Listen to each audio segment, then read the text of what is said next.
Meet Shen Yuan, our MC, who is living life on easy mode, parading around in his sweet ride with a smile worth more than the GDP of a small country. One day, he parks his red Ferrari on campus, making more noise than an anime protagonist showing up in the season finale. The guy barely steps out of the car before he's an instant celebrity, with everyone whipping out their phones to snap a pic and post it online. Just then, the passenger door opens to reveal a total knockout who had been there the whole time, just waiting for her moment to shine. From a distance, a few students watch with that special kind of envy, commenting on how the new guy is already strolling around with one of the campus goddesses. The guys keep grumbling that old saying, if you're rich and good looking, it's basically a cheat code for getting the best girls. Completely ignoring the stares and whispers, the couple walks off arm in arm, like they're on their own personal runway. Meanwhile, in another corner of the campus, two girls are gossiping about how popular Shen Yuan is, practically the quit boy of the college. He, noticing all of it, glances back with a confident smirk, fully aware that he's the center of attention wherever he goes. But since nothing good ever lasts, his Tony Stark-level playboy life went right down the drain in his third year of college. Turns out, a major business downturn caused his family's 3 travel agencies to go bankrupt, leaving a debt that would make Elon Musk tear up. Now broke, even his friends treat him with contempt, saying he's nothing but a shadow of the rich kid he used to be. All his fair-weather friends vanished like smoke, and with nowhere else to go, he had to move back in the college dorms. Faced with this whole mess, he starts to wonder if he'll ever get a quiet, decent life back. This was his new routine of misery and loneliness, until one specific event came along to completely flip the script. His girlfriend Jo Wanting hits him with the classic, "We need to talk," and straight up ends things, telling him to delete her number. Hearing those cold words, our hero's expression just freezes, like he took a critical hit with zero chance to defend. In shock, the guy asks her if she has a heart to just throw away a 3-year relationship like that. With zero sympathy, the girl replies that their relationship was never a fairy tale, but more of an arrangement based on other things. To top it off, she tells him to never use their pet name again and walks toward another luxury car. She even adds that it's best if they never see each other again, as she gets ready to hop into the new whip. Faced with a scene like this, our MC surprisingly keeps his cool and even cracks a slight smirk. Just as the girl is about to close the door, he holds it and asks her to wait just 1 second. With a swift move, he corners her against the car and asks for the designer bags he bought for her back. Absolutely livid, the girl just loses it, screaming that she put up with him for 3 years, and now he wanted a few measly little bags back. Shen Yuan, cool as a cucumber, says it doesn't have to be the money, but that they should at least relive an old dream, as a farewell. With a look of pure disgust, his ex-girlfriend tells him to go take a hike somewhere hot and unpleasant. From inside the car, the new boyfriend calls her by their pet name and shamelessly offers our hero a ride. Our MC finds it pretty ironic that the other guy gets to use the pet name, but he can't, and politely refuses the ride. The guy with the glasses insists, saying he's worried the breakup might mess with our guy's head too much. In his head, the kid realizes he needs to come up with a good comeback or he'll end up looking like a total chump. Maintaining the composure of a GD master, he thanks him for the concern and says he lives right nearby, so no need to bother. Then, he turns to the new couple and asks the guy to take really good care of Wanting. The driver assures him she'll be in great hands, while the girl next to him looks like she's seen a ghost. She's so uncomfortable. With a winning smile, Shen Yuan declares that real men should always give their women the best. With that, he starts spilling the tea, listing all of his ex's quirks and weird tastes, like a complete user's manual, leaving the new couple in total panic mode. The new boyfriend is shocked and annoyed, calling our MC a loudmouth loser. With nothing left to say, the driver floors it and gets out of there faster than the flash. Watching the car disappear into the distance, the guy wonders if his ex's choice was really the smartest one. He concludes that it's not his problem anymore and wishes her a perfect life, when suddenly a golden light appears in front of him. Right in front of him, a golden video game-style screen just flashes with the words, "Initiating perfect life system." Right after, his stats pop up on the screen, and he wonders if he's having some kind of stress-induced hallucination. Next up, the system drops its first quest: spend some cash on a girl to get a 300% cashback reward. Basically, a real-life infinite money cheat code. The guy, not believing his eyes, thinks it must be his brain playing tricks on him, or a really well-made hallucination. Suddenly, a woman calls out to him. It's the counselor Li Xiu trying to comfort the poor guy after the dumping he just went through. She continues her speech, dropping that classic line every guy loves to her. "Don't worry, the next one will be better." Just then, he notices a number floating above her head, indicating an affinity level of 65. Seeing that, it finally clicks, and the young man understands that the system wasn't in his head. It was the real deal. The counselor keeps trying to cheer him up with a gentle smile and a few more words of encouragement. Shen Yuan then smiles back at her, realizing he just unlocked the biggest power-up of his life and that the game was about to change. Seizing the moment, the woman decides to bring up a more serious topic and asks if he's thought about that scholarship she mentioned. He, already thinking about his wild plans with this new life cheat code, casually turns it down, saying the cash wouldn't solve all his problems and that another student definitely needed it more. Li Xiao then, being the sweetheart she is, offers to help him with any future troubles, even matters of the heart. After that quick chat, the counselor says goodbye and starts to walk away, leaving our hero with the gears in his head turning at full speed. That's when it hits him. He realizes that Professor La fits the mission criteria perfectly and decides it's time to test out this so-called system. So she doesn't get away. As if it were a scene from a K-drama, the guy gently takes her by the arm. With his best good boy smile, he thanks her again for all her concern and says he's going to buy her a tea to show his appreciation. It doesn't take long for the young man to return with the drink in hand, handing it to the counselor, who is visibly surprised by the gesture. With a slight blush, the woman thanks him for the kind and totally unexpected act from her student. He discreetly pulls out his phone and confirms that he spent 6 yuan and got 18 back. It's official, the system is real and it works.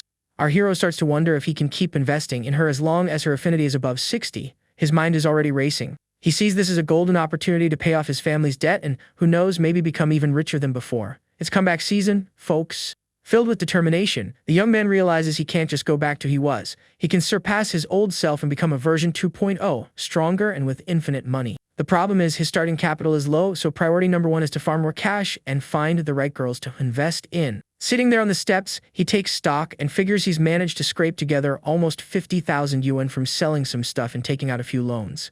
In his mind, he knows he has to be strategic. After all, giving the professor an expensive gift out of nowhere would raise more suspicion than an anime villain with a tragic backstory.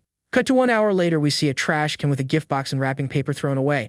The art of disguise in action. Holding a purse that costs nearly 40,000 yuan, his plan is genius. Tell her it's a cheap knockoff, high-quality generic, just so she'll accept it. When he gets to her apartment door, he knocks and wonders if she lives alone or with someone else. The woman answers wearing an apron and holding a spatula, completely surprised by the unexpected visit during her MasterChef moment. The guy immediately apologizes for interrupting her dinner, and the lady, still confused, asks what he needs. He then explains that the bag is just a small thank you gift for all the support she's given him. The professor, being a super by the book person, refuses on the spot, thinking it's too expensive and saying she was just doing her job, nothing special. Our hero sticks to his little white lie, saying the bag is just a cheap imitation and was only a symbol of his gratitude. Not wanting to be rude and hurt her student's feelings, the woman ends up accepting the bag and says she'll return the favor later. After taking the gift, the professor says goodbye and closes her apartment door. Mission accomplished. Or is it? Out of nowhere, she remembers she left the food on the stove and panics, yelling that dinner is a goner. In a moment of desperation, she opens the door again and invites the guy in for dinner, since he hadn't eaten yet. He, being no fool, accepts immediately, knowing this is the perfect chance to raise her affinity level and unlock more profits.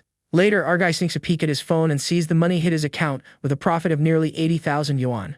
Stunks. He celebrates internally because he's never made 80,000 yuan this easily before, and he feels like King Midas for pulling it off all by himself. Back in the apartment, the professor calls him to eat, while he's still mesmerized by his phone screen. In the middle of their chat, she casually reveals that she doesn't have a boyfriend and turns to tie her apron, which had come loose. Noticing the woman's struggle, our protagonist offers to be the gentleman of the evening and help her tie the bow. He comes up behind her to help, making her a little nervous with all that closeness. The tension in the room just got thick. With his hands on her waist, the guy reassures her, saying he'll fix the bow real quick, no ulterior motives. Or are there? At that exact moment, like in any good rom-com, the door bursts open and a woman in uniform appears, asking what in the world is going on. The pair jumps, scared out of their wits like in a horror movie, and he starts stammering that it's not what it looks like, while the professor tries to hide her nervousness. Li Xiao then, to break the ice, introduces the intruder as her younger sister, the infamous Lemeng. Super awkwardly, our hero greets her sister, who shoots him a death glare that basically says, "I've got my eye on you, buddy." Feeling the mood get heavier than a Naruto filler episode, the young man makes up some excuse and says he needs to get back to campus. The professor is confused, since just a second ago he was all excited to sit down for dinner. As soon as he's out the door, the younger sister immediately tells the older one that the guy seems like bad news and that she should watch out. The two start a cute little argument about the cheeky student who is apparently trying to win over the professor. Walking back, he starts thinking about who his next investor will be, since the professor clearly isn't a gold digger like his ex. Suddenly, while he was lost in thought, someone bumps hard into his back. Turning around, he comes face to face with his friend Lao Huang and asks what the heck happened to make him look like such a mess. His friend's hands won't stop shaking, a mix of nervousness and desperation for some mysterious reason. Huang Haibao then yells, completely distraught, that the goddess of his life went to the movies with another guy. Shen Yuan remembers his friend is obsessed with a girl he's never even spoken to and asks, with all the patience in the world, if all this drama is just because of that. His friend, thinking he's being mocked, asks if he's messing with him, but our hero just looks up at the sky, deep in thought like a philosopher. Suddenly, Hey Bao is filled with hope, thinking that if it was just a movie, there's still a light at the end of the tunnel. Our protagonist, on the other hand, can only think that his friend's crush has made him toss all his dignity in the trash. But then he looks at the girl and BNGO, her affinity meter reads 72, a number even higher than the professor's. Jackpot. At that very moment, the girl's friend starts dishing the gossip, mentioning that his rich ex-boyfriend is now back on the market. Her friend continues to spill the tea about the guy's breakup, while the young woman just stands there, quietly listening to it all. In a flashback, that same friend was telling her not to even get close to him, let alone buy drinks for the spoiled rich kid. She doesn't stop there, adding that even though he's broke, he's still arrogant, and any girl with half a brain would have kicked him to the curb by now. With all that trash talk, the girl's affinity level starts dropping faster than an internet connection on a rainy day, and our hero knows he has to act now or it's game over. Without wasting a second, he turns to his friend and asks the million-dollar question, "Dude, would you mind if, by any chance, she and I ended up together?" Heibao, in his innocence, says he has zero chance, but that he doesn't care as long as she doesn't end up with the other guy. Thrilled with the answer, our guy decides to try his luck, leaving his friend with his jaw on the floor, not understanding a single thing. Our protagonist then approaches the girls with the confidence of someone who just leveled up, catching the attention of Miwi, who's surprised to see him there. Her friend, however, steps in front of him like a final boss and rudely asks what he wants with her. Ignoring the friend-turned obstacle as if she were a questless NPC, he focuses on the young woman and invites her to dinner at a fancy sushi restaurant the next day. The jealous friend is shocked by the invitation, since the place is crazy expensive, and questions if he even has the money to afford such a luxury. To complete the combo, he says that after dinner he wants her help picking out a birthday present for his sister. With a casual wave, the guy says goodbye and walks away, leaving everyone behind to process what just happened. The girl is a bit hesitant, but her friend, who was just bad-mouthing him, is now encouraging her, saying the food there is out of this world. The friend finishes her job as the evil matchmaker, saying he's handsome and that if he gets rich again, he'll be a much better catch than the other guy. With her friend insisting it wouldn't hurt to accept, the young woman ends up agreeing to the date. The next day, the pair arrives at the luxury restaurant, ready for their much-anticipated dinner alone. A waitress approaches and serves a variety of sushi dishes on the table, wishing them a great meal. The girl, a little embarrassed, says he didn't have to spend so much, knowing about his family's difficult situation. He simply replies that the food is amazing and worth every penny, leaving her completely speechless. Our protagonist gets a little tense with her reaction and tries to keep his cool so he doesn't mess up the operation. She then asks why he invited her, and the guy drops the classic line he'd always wanted to, but never found the right time. Bad move. The girl's affinity starts to drop again, showing that his generic answer didn't fly at all. Seeing the heart meter plummeting, the young man knows he needs a plan B, and fast. With a flash of genius, he recalls the time she used to buy him drinks and they would talk late into the night. The girl is genuinely surprised that he remembers such a small detail, and her affinity level slowly starts to climb back up. He assures her he would never forget that, and the heart meter rises even more, much to our hero's relief. Seeing that her affinity is back in the 70s, the guy takes a deep breath, trying to maintain the pose of someone who knows exactly what he's doing. 40 minutes later, he goes to pay the bill, which came out to almost 3,000 yuan, even with a discount. A small fortune. The young woman is super impressed and even compares him to the other guy, who had been a total cheapskate with her. On his phone, 2 system notifications pop up, confirming the reimbursement for the money he spent. The system informs him that the mission was a success and that he received the multiplied cashback, as promised. With her affinity rising to 76, he thinks it's incredible to have made 10,000 yuan from a single dinner. It's easier than grinding in an online game. He starts to feel something more for her. Maybe it's the power that comes with money, or maybe she's just genuinely interesting. Hand in hand, the two leave the restaurant and head straight to the mall to buy his sister's gift. But upon arriving at the mall, our protagonist comes face to face with his ex-girlfriend and her new flame. What a twist of fate! The couple is livid to see him with another girl, just one day after getting dumped. The man is furious, thinking he has to buy expensive bags to win a girl over, while this broke guy is already parading around with someone new. To avoid a scene, our hero suggests they check out some other stores first and save the drama for later. The new boyfriend, wanting to show off, invites them in, saying looking doesn't cost anything. Famous last words. Our hero replies that it was just a coincidence and that he was only there to buy a gift for his sister. The guy with glasses full of sarcasm provokes him, saying he should be looking in a toy store, not a luxury boutique. Seeing the verbal sparring, the ex-girlfriend approaches the new girl for a direct confrontation in true woman-to-woman fashion. She then drops the warning, "Be careful, don't be fooled by this liar." The young man doesn't let it slide, steps in front of her, and asks what she means by that, and after all, who did he fool? The man then says he shouldn't talk to her like that, and that he doesn't need to pretend to be rich anymore. Our hero thinks with disgust that those two were really made for each other, a couple worthy of being soap opera villains. Just then, a new system mission pops up on the screen saying that a perfect life should not be looked down upon. It's showtime! The couple's negative affinity is displayed 30 for him and 35 for her. Perfect for what he has in mind. With a task from the system, the guy decides there's no reason to hold back anymore. It's time to lay his cards on the table. Holding his date's hand, he walks into the luxury store as if he owns the place. Two saleswomen are gossiping, and one of them refuses to help a broke ex-rich kid so as not to waste her time. The older saleswoman, however, forces her to go help the customer anyway. After all, a customer is a customer. Meanwhile, the ex-girlfriend picks out a ridiculously expensive bag and tells her new partner to open his wallet. The attendant assigned to our hero complains that her colleague always gets the good customers, while she's stuck with the problematic ones. The other saleswoman compliments the woman's taste and offers a few more accessories that together cost 100,000 yuan. We see two super cute teddy bears with angel halos inside a fancy pink box. While the drama unfolds, the other girl picks out 2 bags for our guy's supposed sister. The attendant calculates the total and informs them that everything comes to over 50,000 yuan. The man turns pale at the price, thinking that a 20,000 yuan bag was already more than enough. The ex-girlfriend pressures him, telling him to pay up and show his power in front of our hero. Seeing the scene, our protagonist decides to buy both bags and the accessories the girl picked out all at once. The jealous couple's jaws drop, unable to believe what they just heard. The matrix is glitched. The girl with him is also in shock at the amount of money he's about to spend. The saleswoman, surprised, asks if he's sure, since the gossip was that he was broke. She calculates the total to be 131,000, and he realizes he has that exact amount in his account. It's fate, my friends! With a confident smile on his face, the guy hands his card to the saleswoman. The attendant nearly cries with joy, as the commission from that sale exceeded all her expectations. The ex-girlfriend, furious, yells, asking where he got all that money and if he took out a loan. The guy teases her, saying he doesn't look broke, and that he should take the opportunity to buy another bag for his ex. The man with glasses gets super awkward, since even the car he drives was bought with a hefty loan.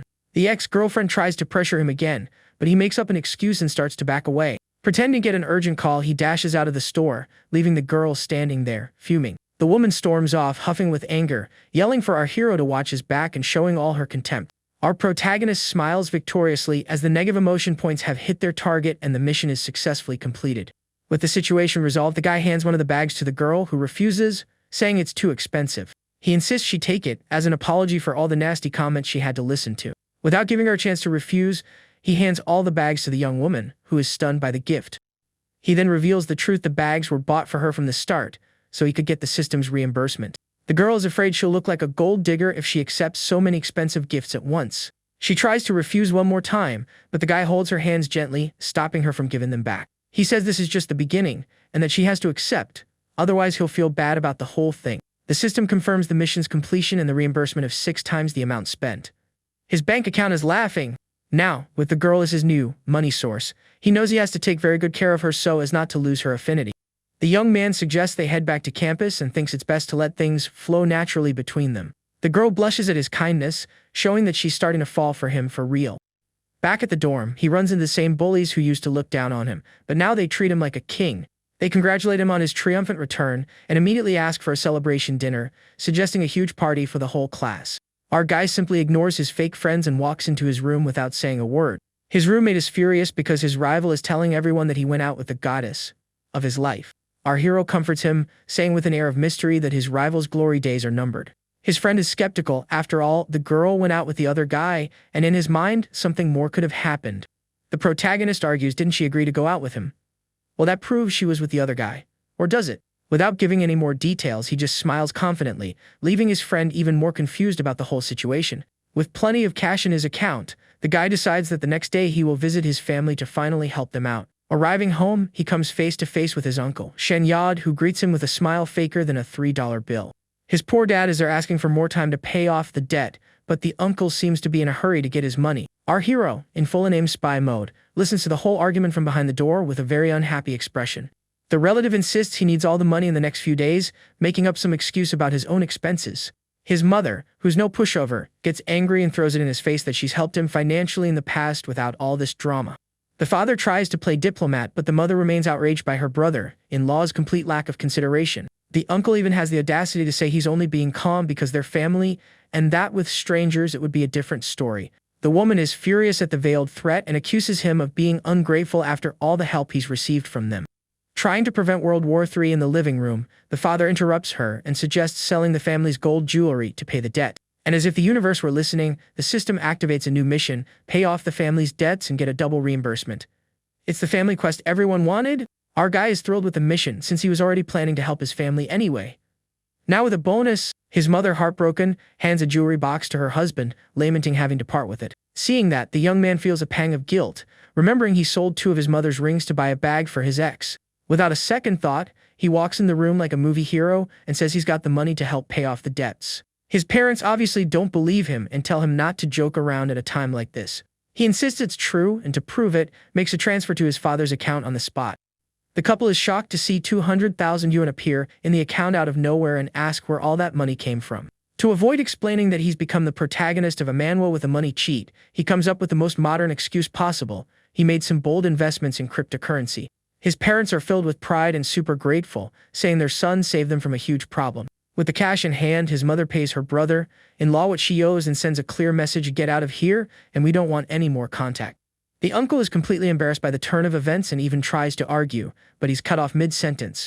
With a look that would make any villain tremble, our hero's mother yells for him to get out of her house immediately. With nothing left to do, the man runs out of there, more scared of his sister-in-law than a horror movie. He wonders how they got the money so fast, and if they might have won the lottery or something. Walking down the street, the uncle regrets being such a jerk and wonders how he's going to fix the mess he made. Meanwhile, the system confirms the mission's completion and deposits the hefty reward into our protagonist's account. He realizes, however, that he still has a long way to go to pay off all of his family's debts. Our young man decides the best move now is to use this capital to generate even more money. The classic, make your money work for you. With that in mind, he offers another 200,000 yuan to his father, saying he still has some saved up. His mother suggests he keep the money, but his father, completely ashamed, asks to borrow just 50,000. The scene is familiar. The protagonist's father acts exactly like he used to when he asked his parents for money. Our hero finds it hilarious, thinking about how crazy genetics are, seeing his father act just like him. He remembers when he was younger and asked his dad for money with the same embarrassed look. The tables have turned. Back at college, he runs into Professor Li Xiao, who is waiting for him on the stairs. The woman says she doesn't have classes that afternoon and flashes a smile so enchanting it could be a special ability. She then invites him to dinner as a way to return the favor from last time. Out of nowhere, like a secret boss popping up on the map, the professor's younger sister materializes with a soul-freezing glare. The guy tenses up just from her presence, as he already considers her his personal nemesis, the final barrier before the boss. He feels completely intimidated by the professor's sister and decides it's best not to mess with this beast. The two sisters just stand there staring at him, one with a sweet smile and the other with an expression that says, "Breathe near my sister and you're done for." Sensing a trap, the guy uses the Joestar family's secret technique. He makes up an excuse and runs for it, leaving the two sisters standing on the stairs. The younger sister warns that he has bad intentions, but the poor professor thinks she's just overreacting. Feeling the heat of the day, the protagonist starts to remember the good old days when he drove his sweet ride with the AC blasting. He remembers how nice it was to have his ex by his side on those drives and, for a moment, misses that time. Then he remembers he has a special fund in the system for buying a car and decides it's time to play that card. Without wasting any time, he sends a message to Manhwa, inviting her to check out some cars with him, and she immediately accepts. The girl's friend starts teasing her right away, saying they've barely started dating and they're already car shopping together. All embarrassed, the girl says they're not a couple yet, but her friend keeps up the teasing. Her friend says she hit the jackpot with a rich, handsome guy and that now it's just her turn. Suddenly, in the middle of the conversation, the young woman feels a sharp pain as she injures herself on a piece of clothing. An hour later, the couple arrives at a luxury dealership to pick out our guy's new toy. A salesman approaches and is suddenly surprised to see the girl, whom he knows from high school. The girl then recognizes the salesman. It's an old classmate who used to be all over her in school. There's always one, right? Our protagonist asks who the guy is, and the young woman introduces him simply as a classmate. The guy introduces himself formally, and the salesman greets him with a somewhat forced handshake. He then says they want to see the M9 model, one of the most expensive, making the salesman super suspicious. The salesman takes him to see the car, thinking the young man is just another student trying to impress his girlfriend without a dime to his name. He stands there admiring the girl's beauty, remembering she was his unattainable goddess in high school. The salesman starts bragging about his success, thinking he's the better choice for her now. Full of himself, he asks her out, but the girl politely declines, saying she already has other plans. Our protagonist, sensing the vibe, asks to take a test drive, cutting off the salesman's lame pickup lines. Annoyed at being interrupted during his smooth operator moment, the guy denies the request, making up the flimsiest excuse about the test car. The young man, who's no fool, says he saw the test car right at the entrance and asks him to get another salesperson, since he doesn't seem very interested in helping. Without waiting for a response, he turns and calls the receptionist, politely asking for another salesperson to assist him. Suddenly, a super professional woman with glasses appears and offers to help them. The new saleswoman Chennai introduces herself and asks how she can be of service to the couple. Our hero gets a little flustered by the saleswoman's beauty, but tries to play it cool so he doesn't look bad in front of his date. Other salespeople start whispering that the customer is just a student trying to show off for his girlfriend. The first salesman, still fuming, says he's seen plenty like him and that they're nothing but show-offs. During the test drive, the saleswoman explains all the car's features to the guy with an enviable calmness. He thinks she's very professional and attractive, but remembers that luxury car saleswomen can be, well, gold diggers. The guy remembers several news stories about saleswomen who do anything to close a big deal. She then asks about his budget, and he replies straight up, "I want to take this car home today." The saleswoman's jaw drops at his quick decision, and she starts to wonder why the other salesman dismissed a customer like him. After a quick check, she says she can bring a brand new model from another branch in a week. The woman wonders if he's an angel customer, fallen from the sky, or if he has some other intention behind his hurry. Back at the office, a curious colleague asks about the student customer's intentions. She informs him with a victorious smile that the guy bought the car, leaving her colleague shocked at how fast the sale went. The other salespeople are doubtful, saying he'll make up an excuse when it's time to pay, as always. The saleswoman then drops the bomb. Not only is he buying it, but he's paying in cash. The crowd was so shocked you could hear a pin drop. The salesman who lost the sale is furious, lamenting that he let a commission slip away that would have paid his rent for months. After everything is settled, the saleswoman says goodbye and even offers a ride for later, but our guy turns it down. He says they'll grab a cab, leaving the saleswoman a bit disappointed by the rejection. The saleswoman regrets perhaps having annoyed the customer's girlfriend and says her final goodbyes. The couple goes out to eat, but the girl seems a bit uncomfortable, with a little black cloud hanging over her head.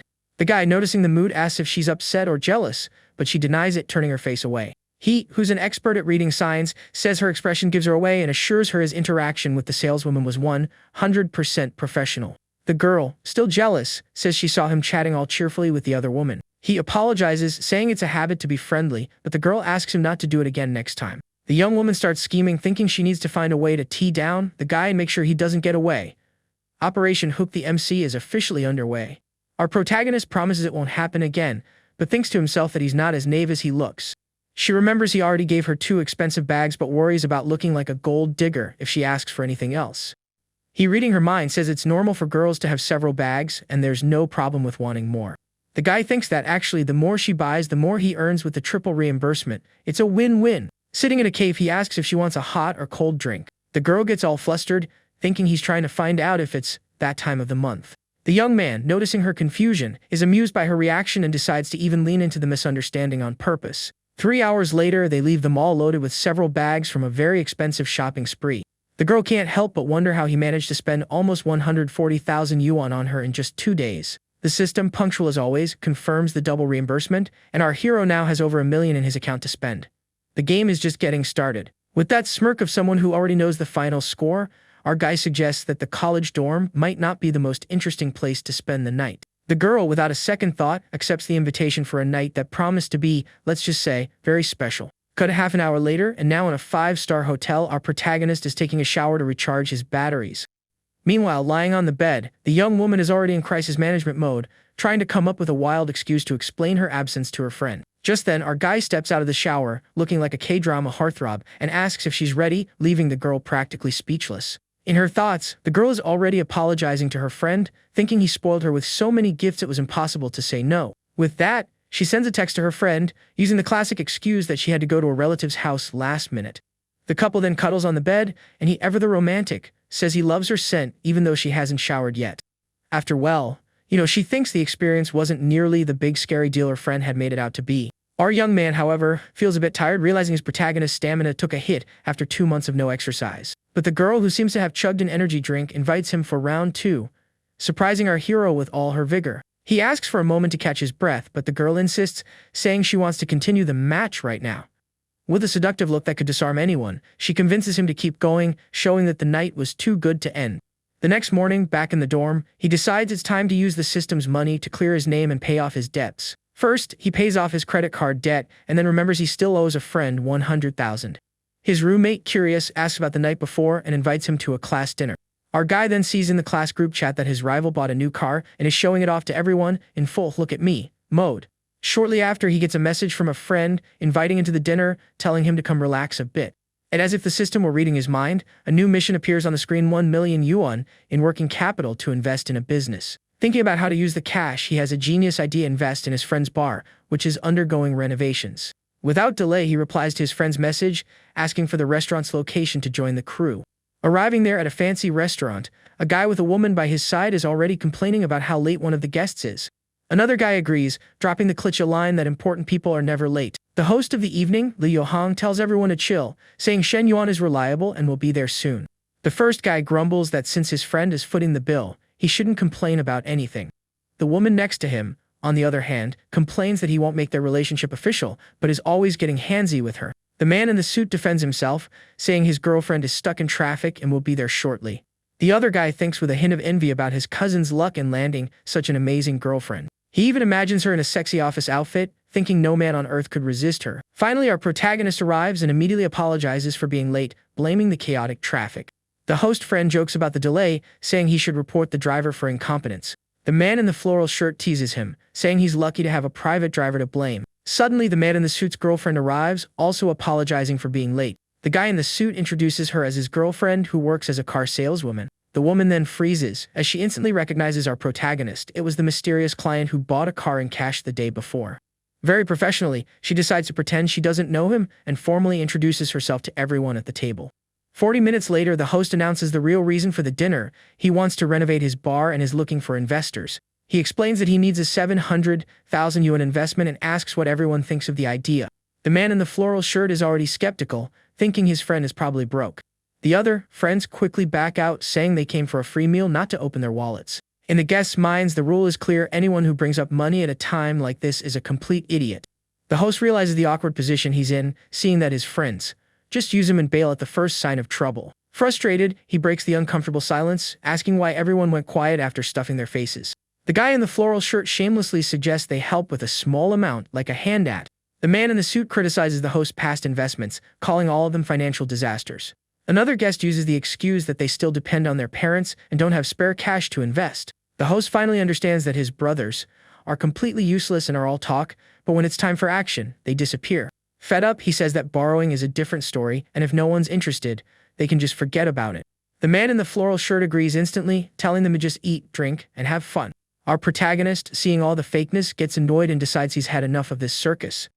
At that moment, he stands up and drops a bombshell on the table, saying he'll invest the 700,000 himself, leaving everyone looking like they've seen a ghost. The host is in shock, unable to believe what he just heard from his friend. The man in the floral shirt starts laughing, telling our hero to stop joking around. Another guy tells him to go wash his face, thinking he's had too much to drink and doesn't know what he's saying. The man in the suit advises him to act within his means, basically calling him broke and a liar. The guy in the floral shirt, to humiliate him completely, offers to pay for his cab ride home. The saleswoman, who knows the truth, wonders why everyone is doubting him, since the guy bought a super expensive car without even blinking. She even thinks about helping him but is afraid of getting into trouble by defending a stranger in that snake pit. Our protagonist then, without saying a word, just shows his phone screen with the 700,000 yuan transfer already completed. The host is speechless when he sees the proof on the phone, completely shocked by his friend's action. To leave no doubt, the transfer confirmation glows on the phone screen, shutting everyone up. The host, still in shock, shows the phone to the man in the floral shirt, who asks what happened. Upon seeing the transfer, the guy yells in surprise, not believing the amount he's seeing. The saleswoman realizes the tables have completely turned, but she still doesn't understand the reason for all the commotion. The man in the floral shirt, dying of embarrassment, makes up a lame excuse and decides to get out of there as fast as possible. His cousin tries to stop him, but he tells him to leave too, making up another nonsensical excuse. The guy is confused since his parents didn't call, but he obeys his cousin and leaves as well.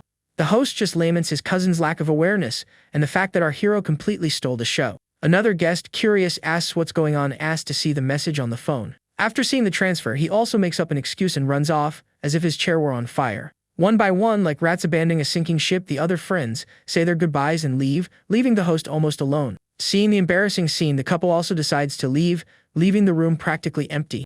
Before leaving, the saleswoman reveals that our hero bought a car from her in cash the day before. The man is shocked by the revelation, and the woman confirms it, saying she even has the contract on her phone to prove it. Blind with rage, he criticizes her for not telling him sooner, and she, in turn, gets irritated by his petty attitude.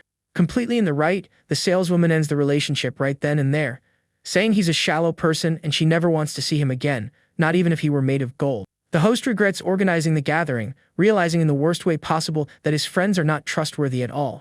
Our protagonist, focused on what matters, asks him to tell him more about the bar, wanting to get involved in the business planning. For the next 30 minutes, the two of them discuss ideas for the decor and operations of the future bar. An hour later, our hero gets a message informing him that his new car has arrived. The saleswoman also gets a message from him and wonders what he wants to discuss with her in person. He, on the other hand, decides it's time to expand his money tree and make the most of the system's opportunities. The next day, the saleswoman is waiting at a restaurant, a little anxious for the meeting with her VIP client. She wonders if she arrived too early, as he hasn't shown up for their scheduled meeting yet. Suddenly, she sees her boss, the general manager of the dealership, entering the same restaurant. The man dismisses his companions, saying he has other important matters to attend to there. The coworkers who were with him start gossiping, wondering if the saleswoman is finally going to give in to the boss's advances. One of them even comments maliciously that it seems like she set up the meeting just to be seen by the manager. The man in the suit, the recently dumped ex-boyfriend, overhears the conversation and gets suspicious. The manager approaches the saleswoman's table and shamelessly invites her to join him, since she's alone. Without even waiting for a response, he sits down at the table and pressures her, saying there's no problem with them eating together.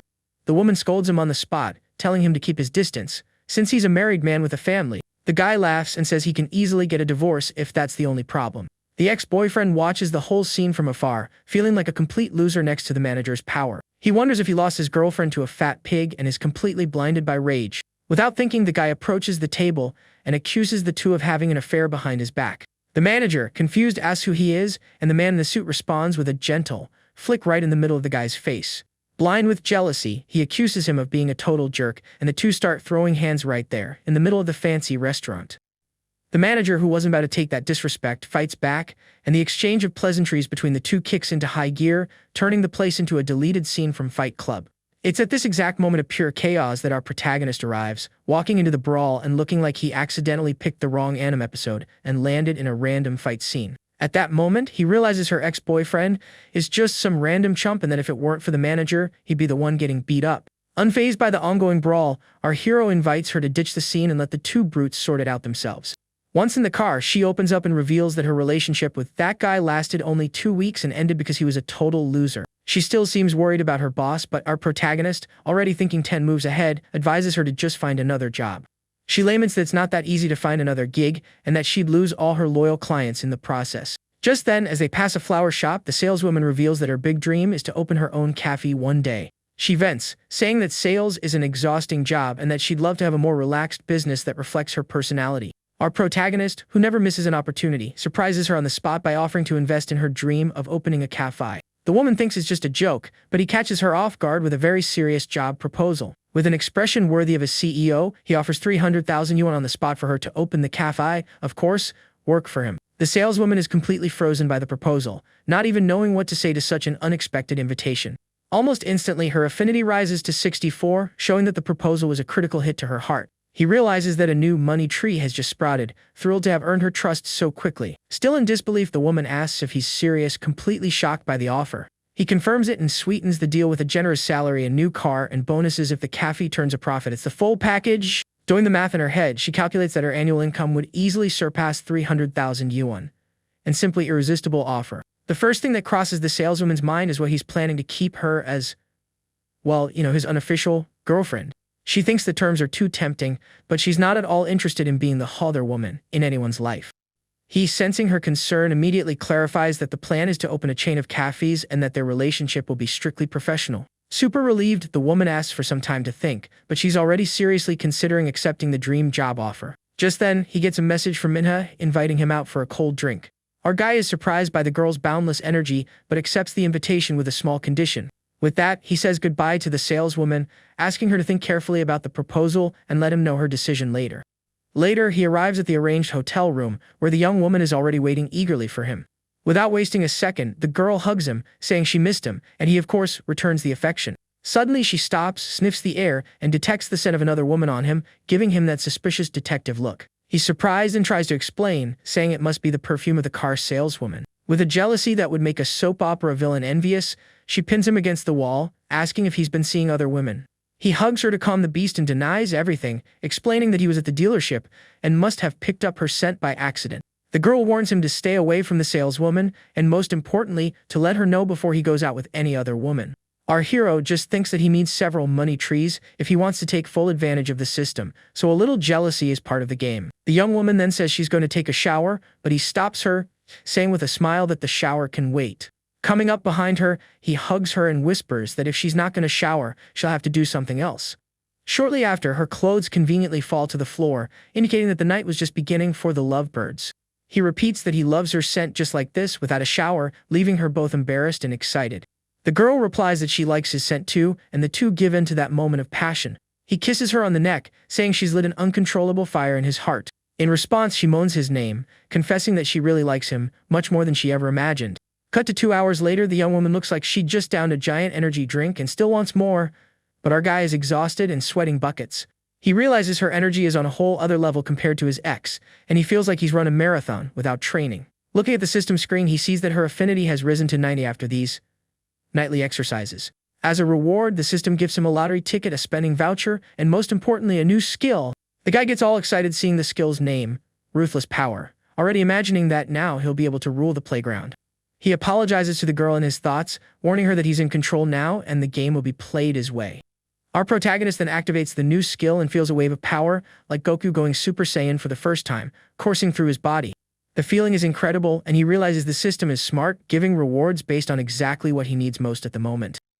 The guy thinks that if it was like this with her, reaching level 90 with the professor is going to be a long and tough road. Eagerly, he decides it's time to test the power the system gave him and see what the new skill is capable of. The young woman, oblivious to everything, asks why he didn't take a shower, and he replies that he changed his mind. With a confident smile, he approaches her, ready to test his new power, firsthand. While our hero was busy leveling up his new skills, the saleswoman was venting to a friend about the job offer that fell from the sky. Her friend, of course, immediately raises a red flag, thinking the overly generous offer was a trap like a Nigerian prince scam. She then explains that it wasn't some random stranger, and that the guy simply bought a car in cash, without even haggling. Hearing this, the friend's curiosity does a 180, and now she wants to know his age, and of course, if the rich guy was at least cute. Our saleswoman, a bit embarrassed, admits that he was quite a looker, which only made her friend's eyes sparkle even more. Her friend, who clearly doesn't miss an opportunity, lays it on the line, saying age is just a number when the bank account has multiple zeros. But there was one small detail: the saleswoman remembers the guy already has a girlfriend, but to her friend that was just an obstacle to be overcome. She's shocked by her friend's suggestion to just steal him, as if it were the most normal thing in the world. The friend, who's no fool, offers to take him if she doesn't want him, but the saleswoman shuts that down immediately. To end the conversation, she makes up an excuse that her boyfriend has arrived, hangs up, and puts her phone away. Looking out the window, our saleswoman stands there lost in thought, reflecting on the proposal that could change her life forever. 40 minutes after that intense training session, the girl asks why he seems so different, well, more vigorous this time. All embarrassed, she hides under the covers, saying that already partied twice in such a short time. He, full of himself with his new power, asks if she liked it and invites her for another round, showing that his energy bar was full. To spice things up, the guy invites her to take the lead, reminding her that, as a former dancer, she must have some good moves. Completely blushing, the girl says she doesn't know how, but he encourages her, saying there's always a first time to learn. He kisses her, saying not knowing is no excuse and that practice makes perfect. Playfully, she calls him naughty, as she fully gives in to that moment of pure passion. The next morning, our hero wakes up feeling brand new, ready to seize the day since he had no classes. With time to spare, he decides to check the lottery ticket the system had gifted him. With his heart in his throat, he compares the numbers on the ticket with the winning results on his phone, with the same anticipation as an anime fan waiting for a tournament outcome. And wouldn't you know it, he won. Our protagonist almost has a heart attack when he discovers he won 6 million yuan in the lottery. That's money to burn.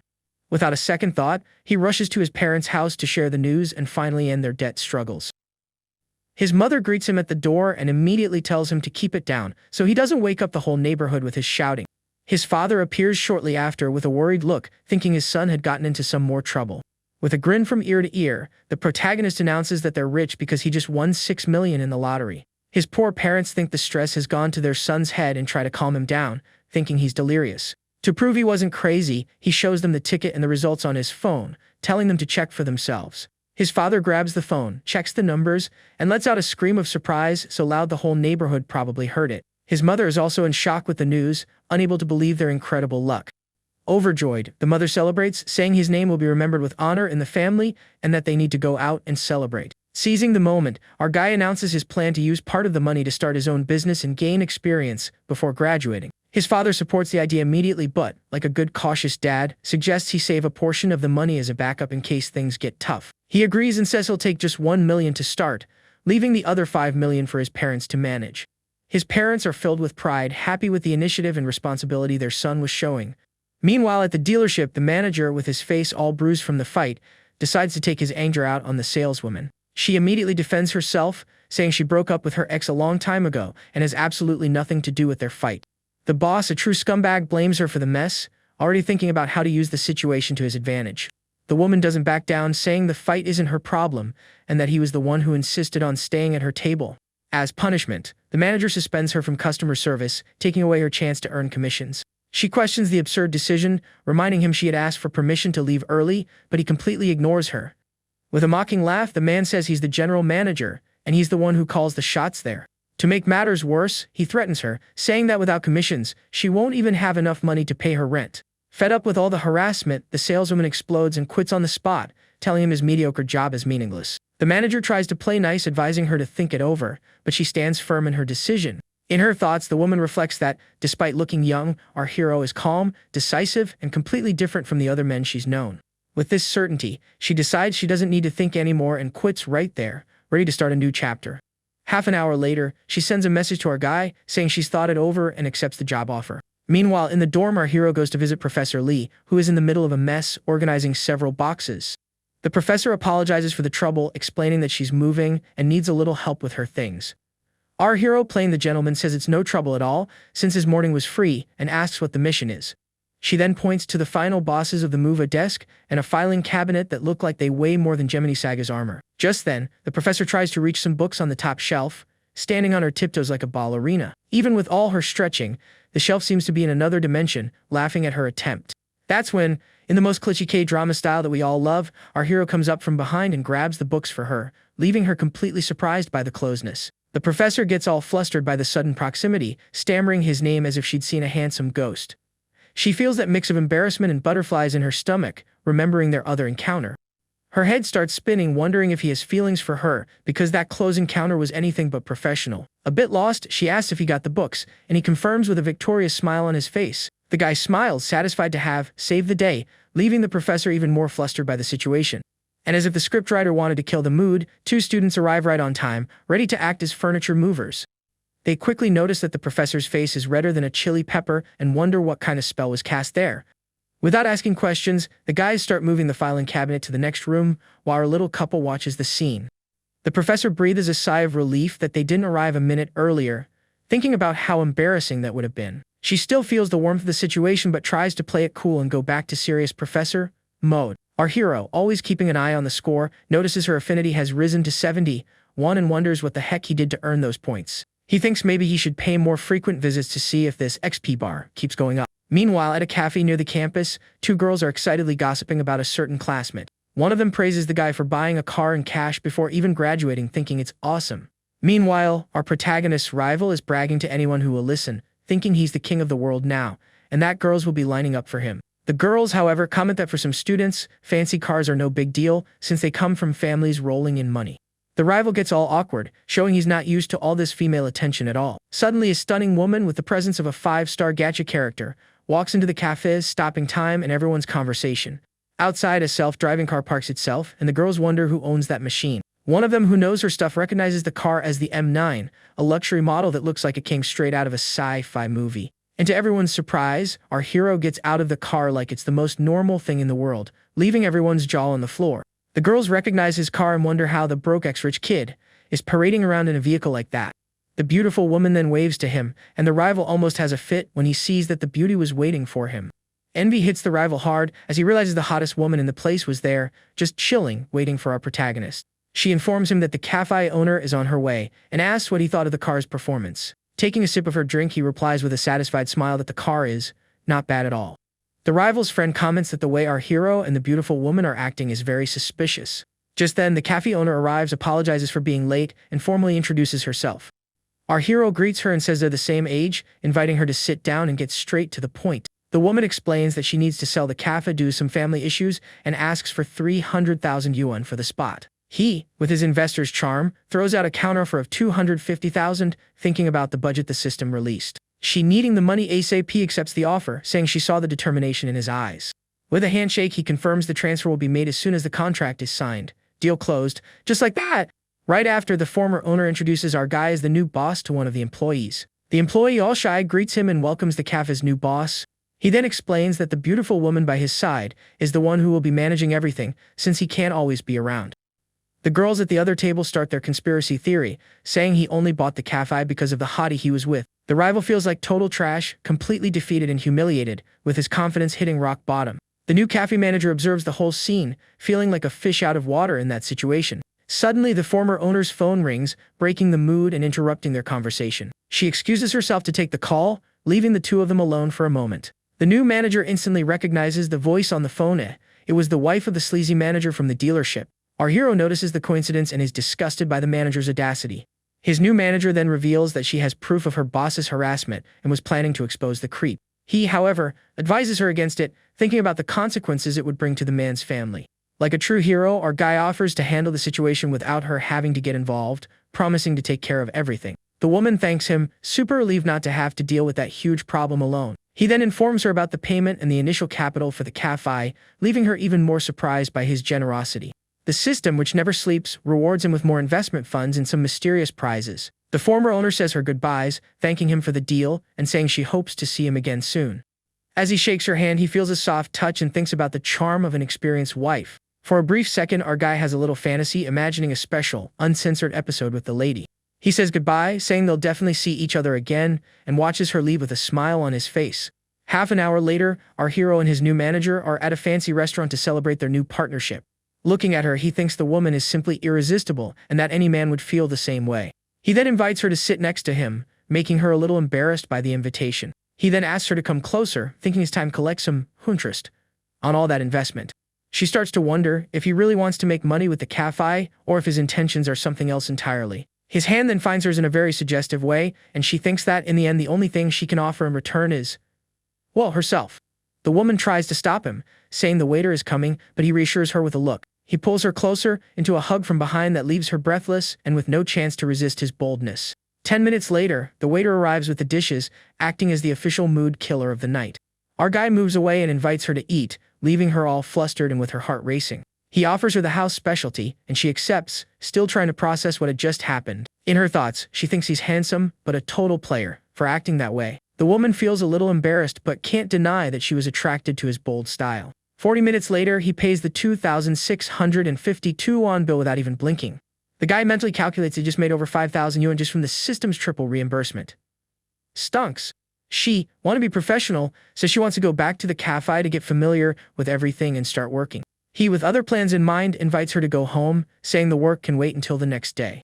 She ends up accepting the invitation, and he takes her home with that smirk of someone who already knows what's going to happen. At her apartment door, he drops the classic line, "Don't you want to invite me up for a glass of water?" She hesitates, saying it wouldn't look right, but he insists, using all his charm. With a direct question, he asks if there's another man in the apartment, making her blush. The woman denies it, and he convinces her to let him come up, saying there's nothing wrong with it. She tries to refuse more firmly, but he presses her against the wall, ready for the next step. The guy corners her, leaving her with no escape and completely at his mercy. Without further ado, he kisses her, saying he wants a different kind of water, and the night finally heats up. The woman moans in pleasure, giving in to the moment and throwing all her hesitations out the window. While things are heating up upstairs, downstairs her ex-boyfriend arrives with a bouquet of flowers in full "I want my ex back" mode. He leaves the flowers at the door, thinking that romantic gesture will win her heart back. But when he hears some, let's say very lively sounds, he realizes she's moved on and gets more pissed than the Hulk. Blind with rage, he screams the manager's name, thinking she cheated on him with her boss, and starts pounding on the door. Our hero recognizes the pest voice and wonders why the guy insists on being the annoying extra in her life. To drown out the noise, he kisses her, saying it's just some loud neighbor next door. Not giving a damn about the banging on the door, he picks her up and carries her to the bedroom. The ex-boyfriend finally gives up and leaves, leaving a bitter message for the happy couple. An hour later, the woman complains about being tired but admits the experience was very good. He pulls her back into bed, saying that if she just lies down, she won't get tired so quickly. With his new infinite energy skill, he feels ready to go all night without needing a stamina potion. The next morning, our guy wakes up to the delicious smell of grilled cheese and fried eggs. He finds her in the kitchen making breakfast in a super cute apron. The woman cooks with a smile on her face, showing a more domestic and caring side he hadn't seen before. He realizes she's much more thoughtful than the first impression he got at the hotel. And as if the scriptwriter was just waiting for the cute moment to end, the system activates a new mission by a property for the new cafe manager. The game never stops. Our hero dreams of the ultimate goal of every isekai protagonist, a life of pure luxury, complete with a pool party full of waifus. But reality calls him back with his new manager waking him up and telling him breakfast will be ready in 2 minutes. With that mischievous little smile, he asks if it's just breakfast, hinting that maybe he wants an early dessert. Coming up behind her in a hug, our guy says she can make her own breakfast because he's already chosen what he's going to eat. Then he just drops the bomb, inviting her to buy a house like he's asking her to buy bread at the bakery, leaving the woman in a state of shock. She's left wondering what the catch is, since he devoured her all night and now he comes up with this. The lady hesitates, saying it's too much money and that money doesn't grow on trees, but he shuts her up with a kiss. Little does she know that for him, with the system activated, it's almost as if money does grow on trees. He hugs her and says he wants to buy a house for her because he doesn't want his partner to be treated poorly. Our hero even teases her, saying they made so much noise that the neighbors probably know their names by now. With a kiss, the young man admits he's also to blame, but her happy screams were quite loud. The woman then remembers she had plans to meet 2 friends for coffee and suggests they can look at houses later. He argues that choosing a house and dealing with the paperwork takes time, and she ends up agreeing to postpone her plans. Without delay, she sends a message to her friends, canceling their get-together and suggesting they meet up at night. On the other side of town, one of the friends tells the other that the cafe manager bailed on them because of something unexpected. The other friend, who is a personal trainer, wonders what the reason for such a last-minute cancellation could be. The first friend is already doubting the whole cafe story, thinking the manager was either fooled or is just fantasizing too much. But the trainer is super curious to meet this supposedly rich and handsome young man her friend snagged. Her friend agrees to ask for more details and grabs her phone to send another message. The reply comes and she almost faints when she finds out the unexpected thing was that the guy was taking her friend to buy a house. The 2 friends peel out, completely shocked by the news that he was just going to buy her a house. The trainer does the math in her head and figures the guy was willing to spend almost 1,000,000 yuan on her friend. With that, she decides she has to meet him, thinking she has way more assets to attract a rich man than her friend does. The personal trainer then convinces the other to gulp. Their friend check out the house with very clear ulterior motives. Her friend agrees immediately and sends a message to the manager, offering herself as a real estate expert. 40 minutes later, they arrive at the sales center, jaws dropped at the luxury and extravagance of the place.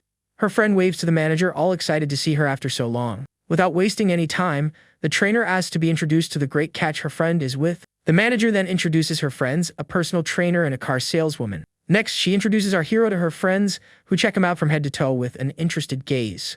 The trainer immediately goes on the offensive, inviting him to train at her gym and complimenting his physique. He, being very clever, declines the invitation, saying he wouldn't be able to concentrate on his workout with her around. The personal trainer notices he wasn't offended by her flirting and concludes that maybe they aren't an official couple. With an X-ray vision, she notices her friend's slightly scraped knees and deduces that the previous night was intense. The other friend also tries her luck and invites him to check out the Ferrari dealership, but he turns her down too.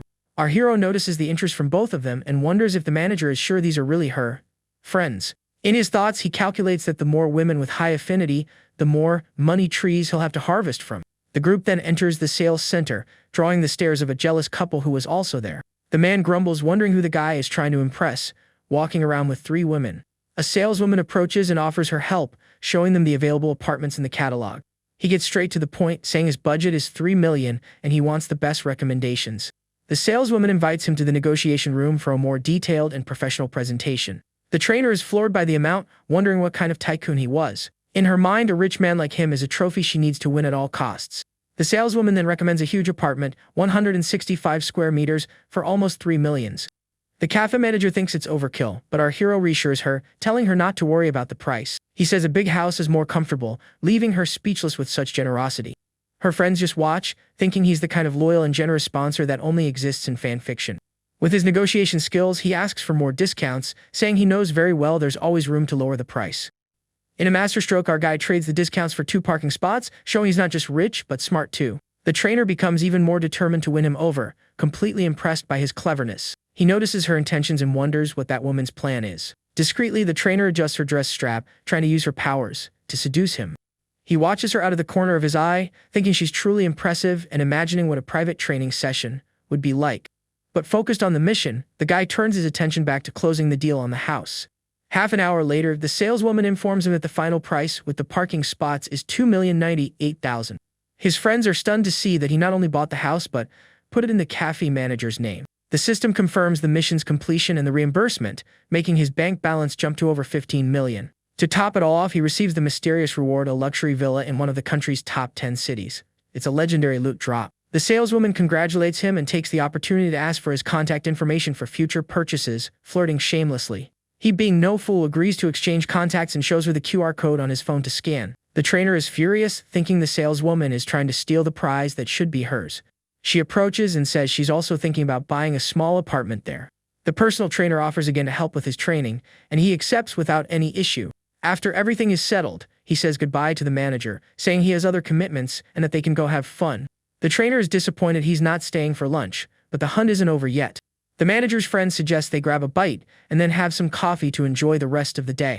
The trainer agrees, already scheming a plan to get closer to him in the future. Half an hour later, back at the college cafeteria, our hero finds Professor Lee eating lunch alone. At other tables, some students are whispering about the professor's beauty and loneliness. She's on the phone discussing a university project and seems quite worried.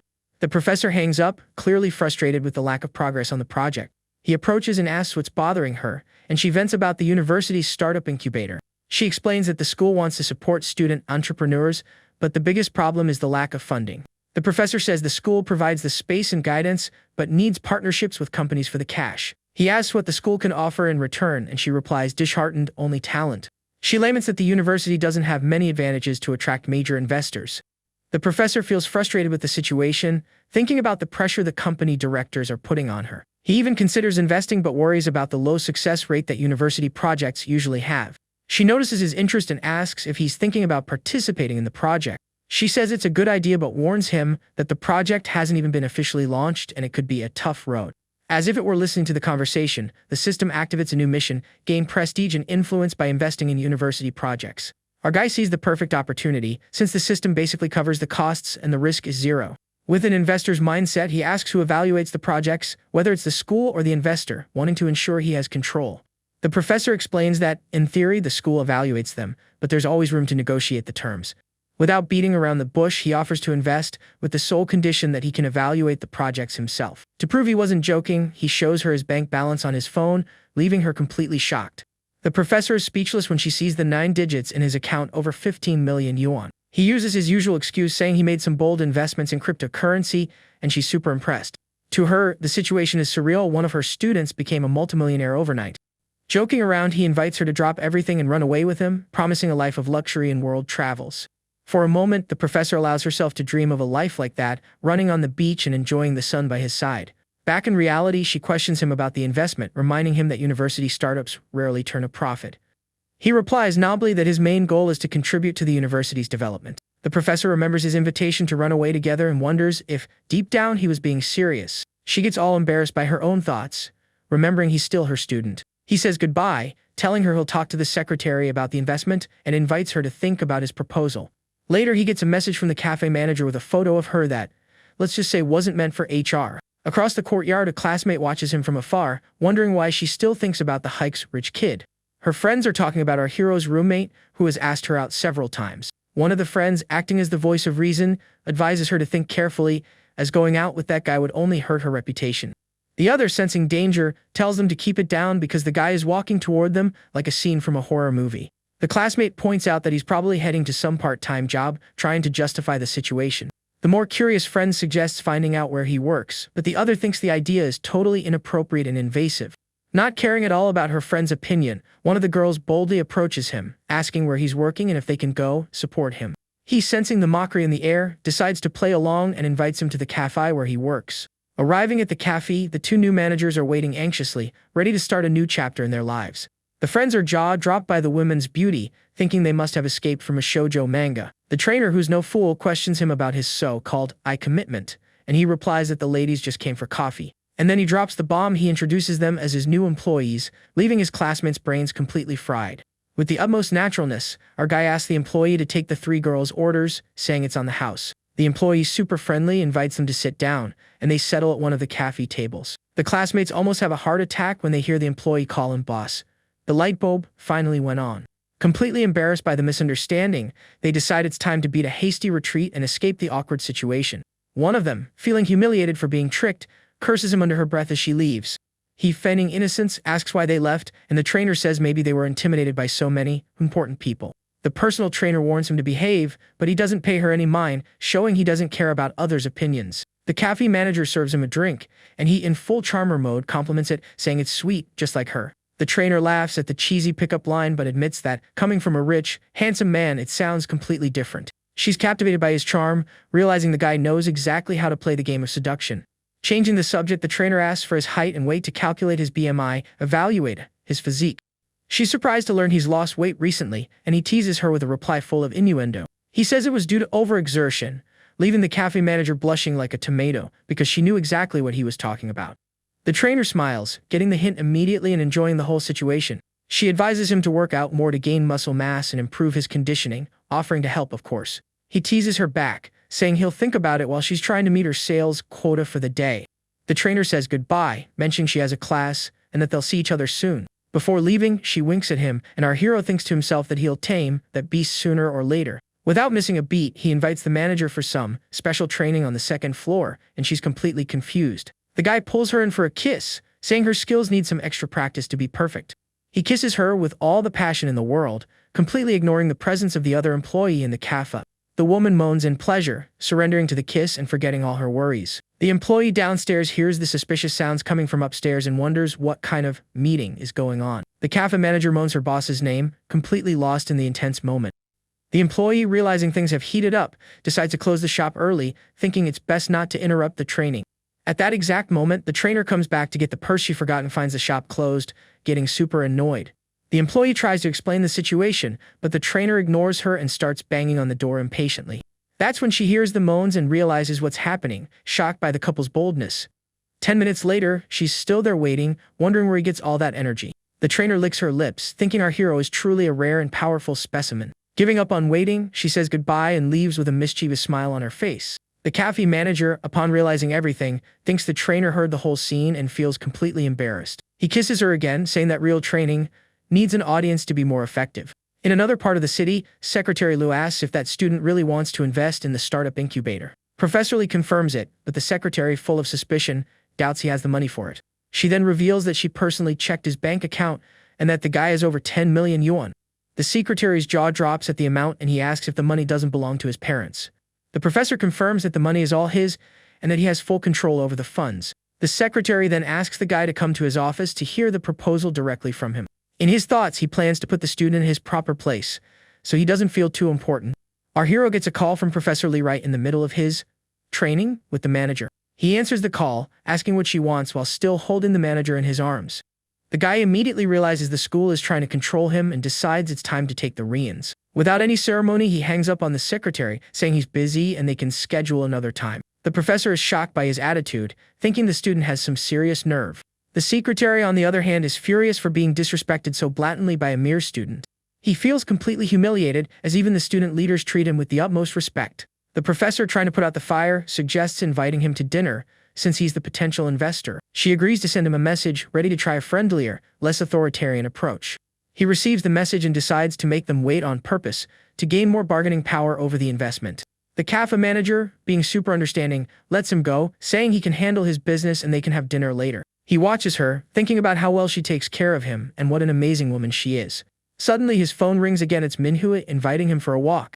He teases her, saying he thought the invitation would be for a cold drink, but she declines. She explains that it's that time of the month and she can't drink, but offers to go anyway if he insists.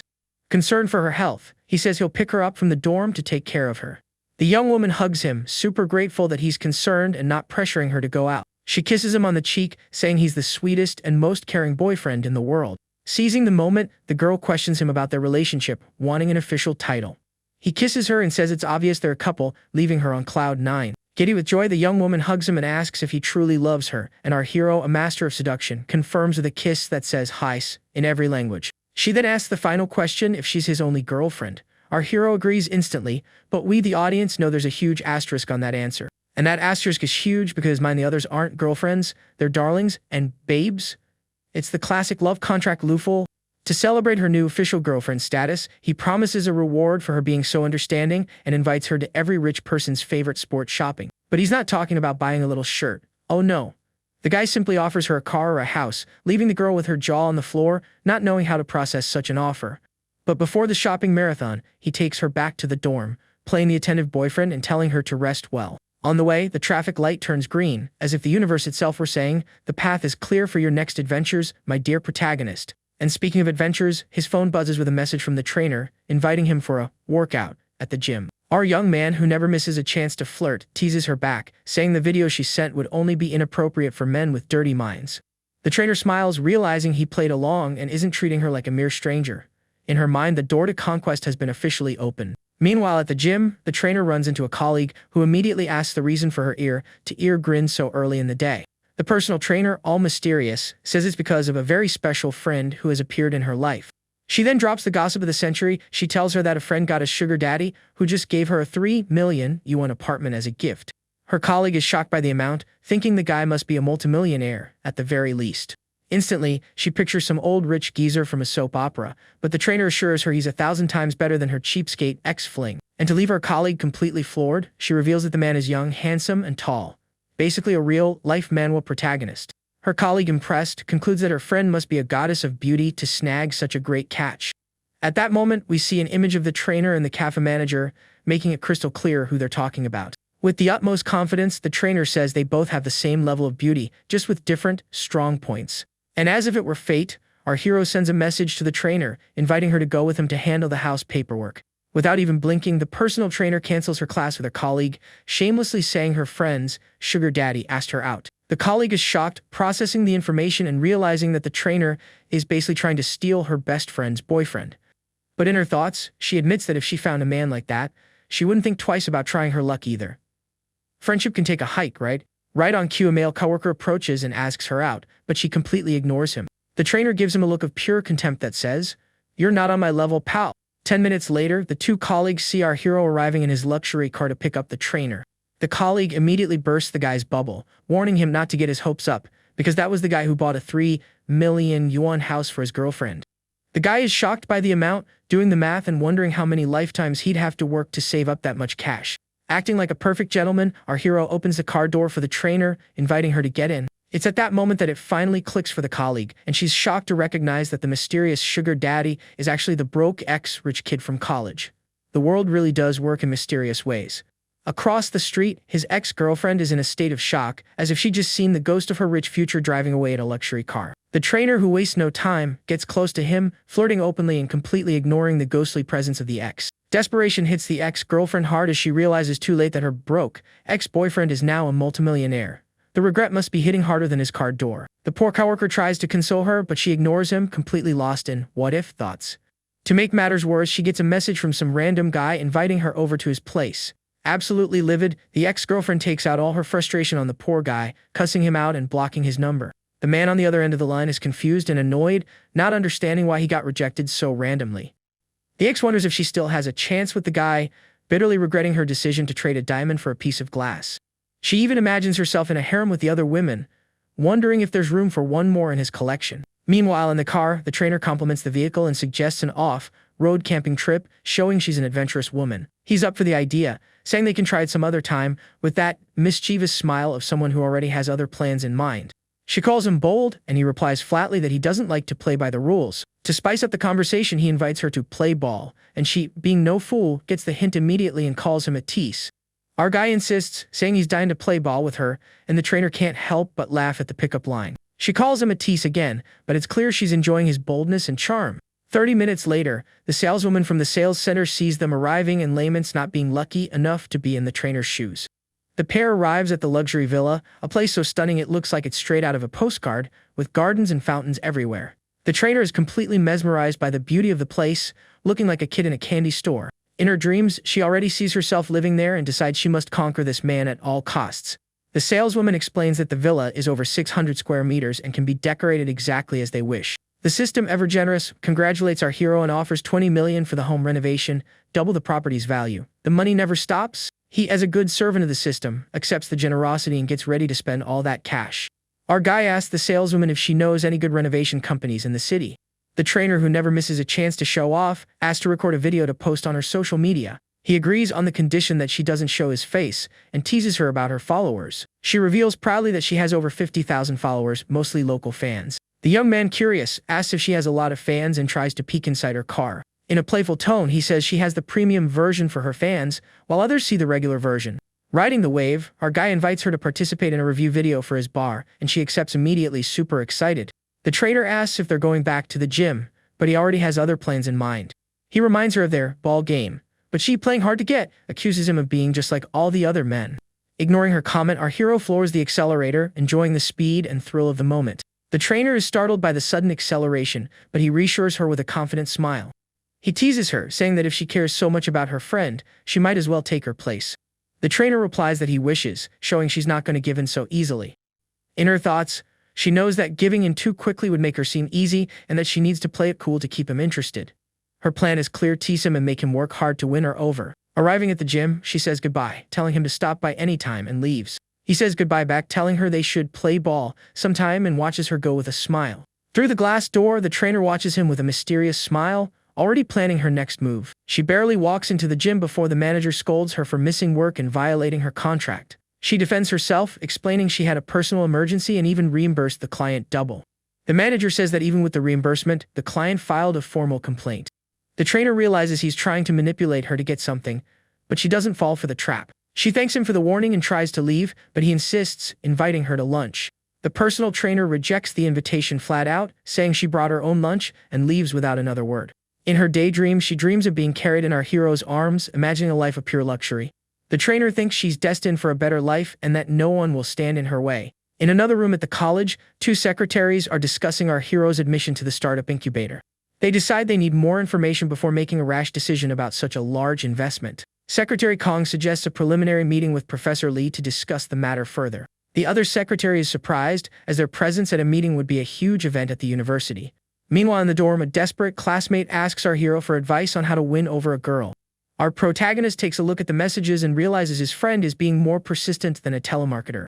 The classmate brags, all happy, that she now replies to all his messages. Our hero, with zero patience to play Cupid, suggests he ask another dorm mate for help. The friend refuses, saying our protagonist is the master of the subject in their dorm. The classmate keeps insisting, and our hero, just to get rid of him, agrees to help. The friend celebrates, believing his conquest is now guaranteed with the sensei's help. Suddenly, the door opens and, like a movie scene, the secretaries and Professor Lee appear. The professor asks if our hero is in the dorm, and the classmate confirms it immediately. The friend invites them in, and the other classmate gets nervous, wondering if he broke some law. To make matters worse, the rival starts spreading rumors that our hero is involved in illegal activities to have so much money. The rival says his money isn't clean, that the college leaders are holding him until the police arrive. His roommate scolds him, but the rival, full of envy, tells him to just wait and see what happens. The professor introduces him to the secretaries, and the classmate gets even more tense about the situation. To everyone's surprise, Secretary Kong invites him to dinner, and our hero accepts without blinking. He seizes the opportunity and suggests they talk about the startup incubator during dinner. The classmates watch the scene, still thinking he's under investigation. His friend, on the other hand, is super impressed by how important the guy seems to be. The rival is shocked, realizing our hero is playing on a completely different level than him. At the restaurant, Secretary Kong gets straight to the point and asks him to talk about his plans and demands. Our hero makes it clear that to invest, his conditions must be met, and the secretary agrees. His main demand is complete autonomy over the investments, with no interference from the school. The other secretary is outraged by his audacity, but Secretary Kong calms him down and asks our hero to continue. He argues that without funding, the success rate doesn't matter, and that their goals are the same. With the confidence of an emperor, our guy takes a sip of wine, showing he's in total control of the situation. In his mind, he plans to use the startup incubator to build his own team of elite professionals.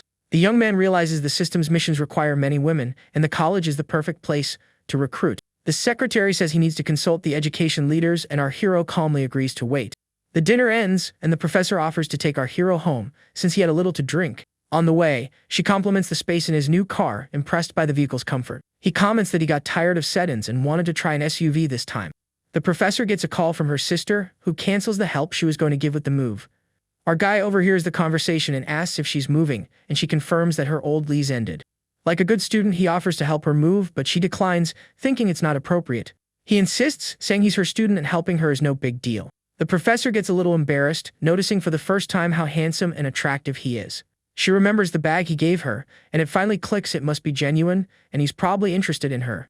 The woman questions him about the bag, and he confirms he remembers the gift. Without beating around the bush, he reveals the bag was an original, a gift for the professor he likes. She turns bright red at his confession, and he tries to play it off, saying it was a respectful gift. The professor feels conflicted, as she's older and, above all, he's her student. He reassures her, telling her to focus on driving and that he's not giving up on her. Arriving at her building, she asks if he's going home to sleep, and he says he's going back to the dorm. The professor suggests he leave the car there and pick it up the next day, handing him the keys. In a moment of pure boldness, he gives her a surprise kiss, leaving her completely stunned.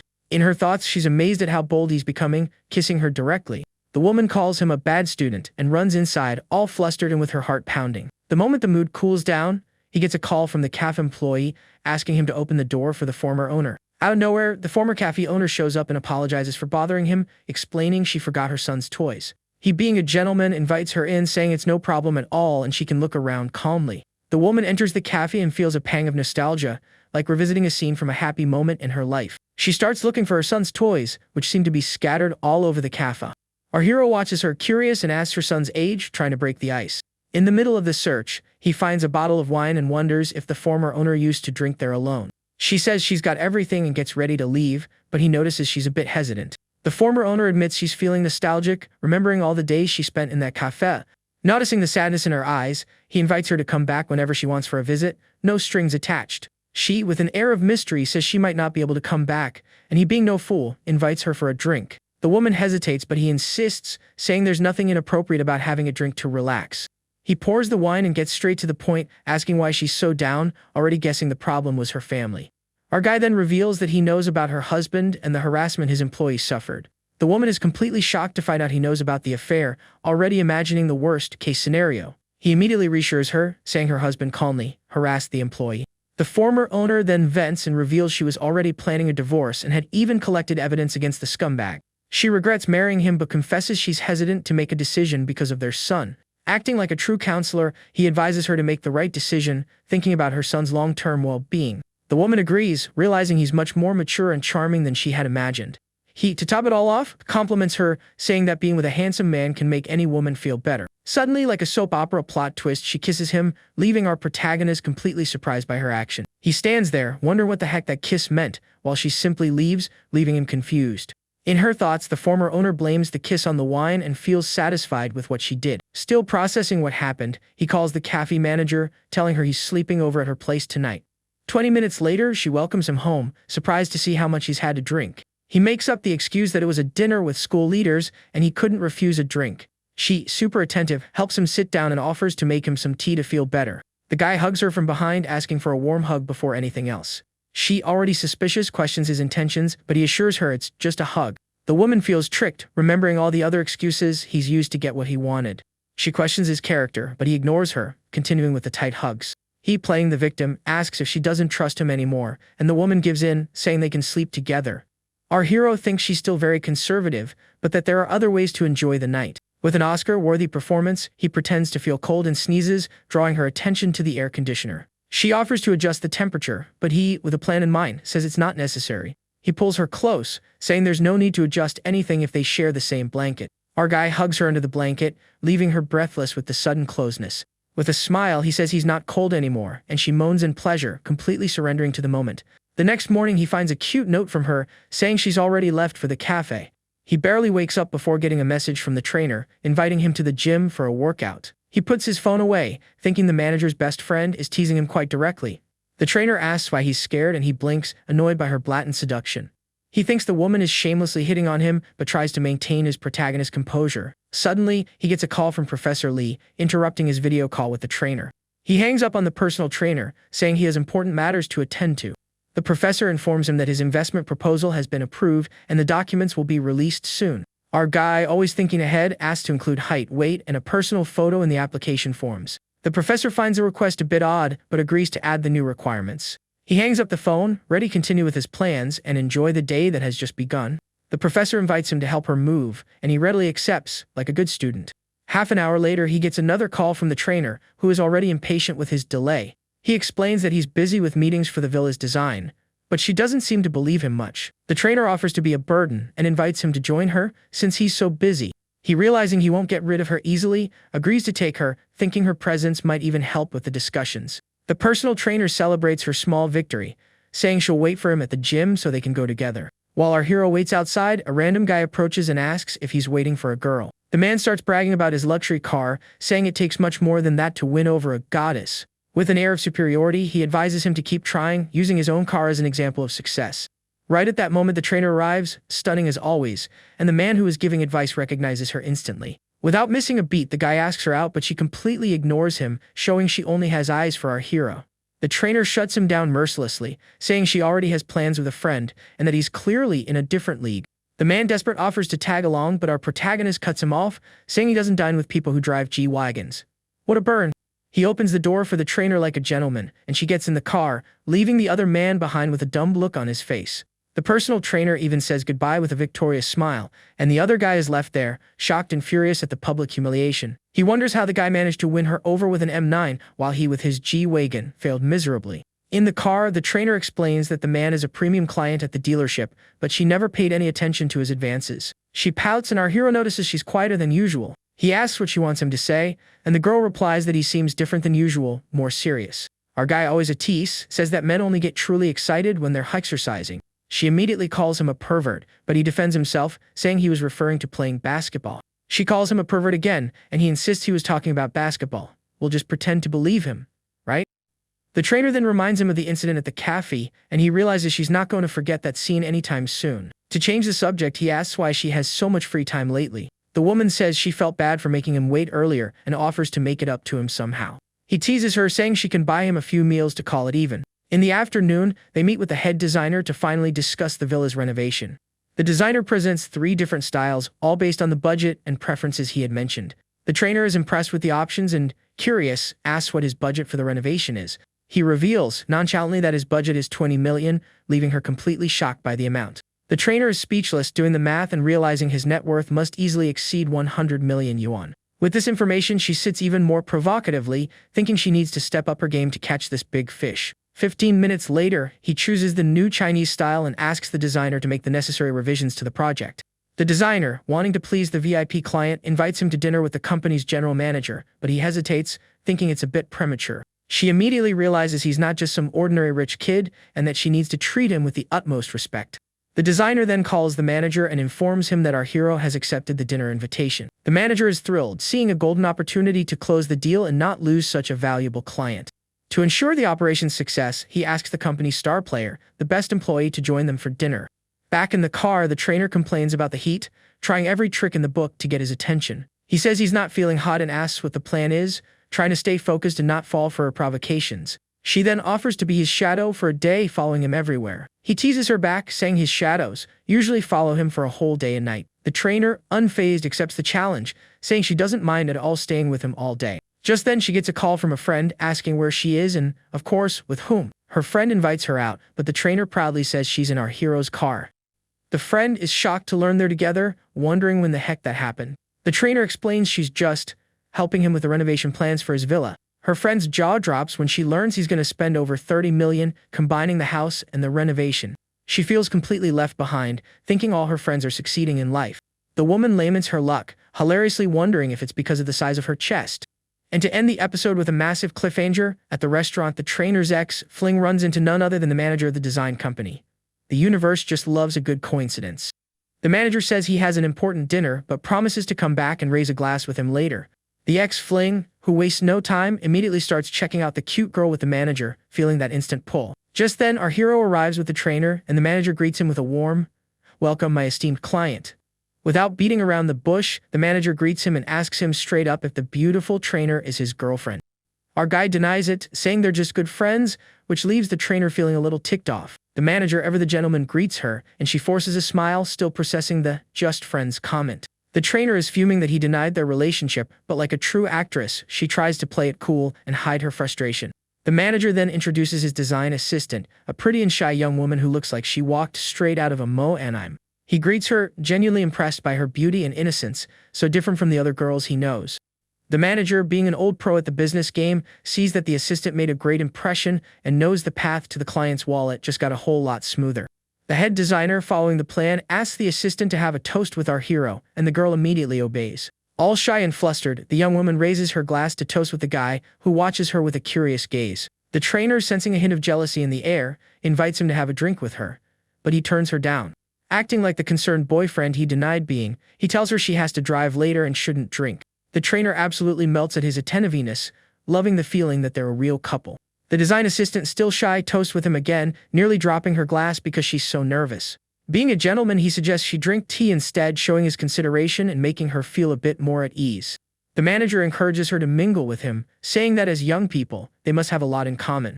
And to make their friendship a little easier, he suggests she add our guy on WeChat. The trainer immediately sees through the manager's ploy. He's clearly using the assistant as bait to close the deal.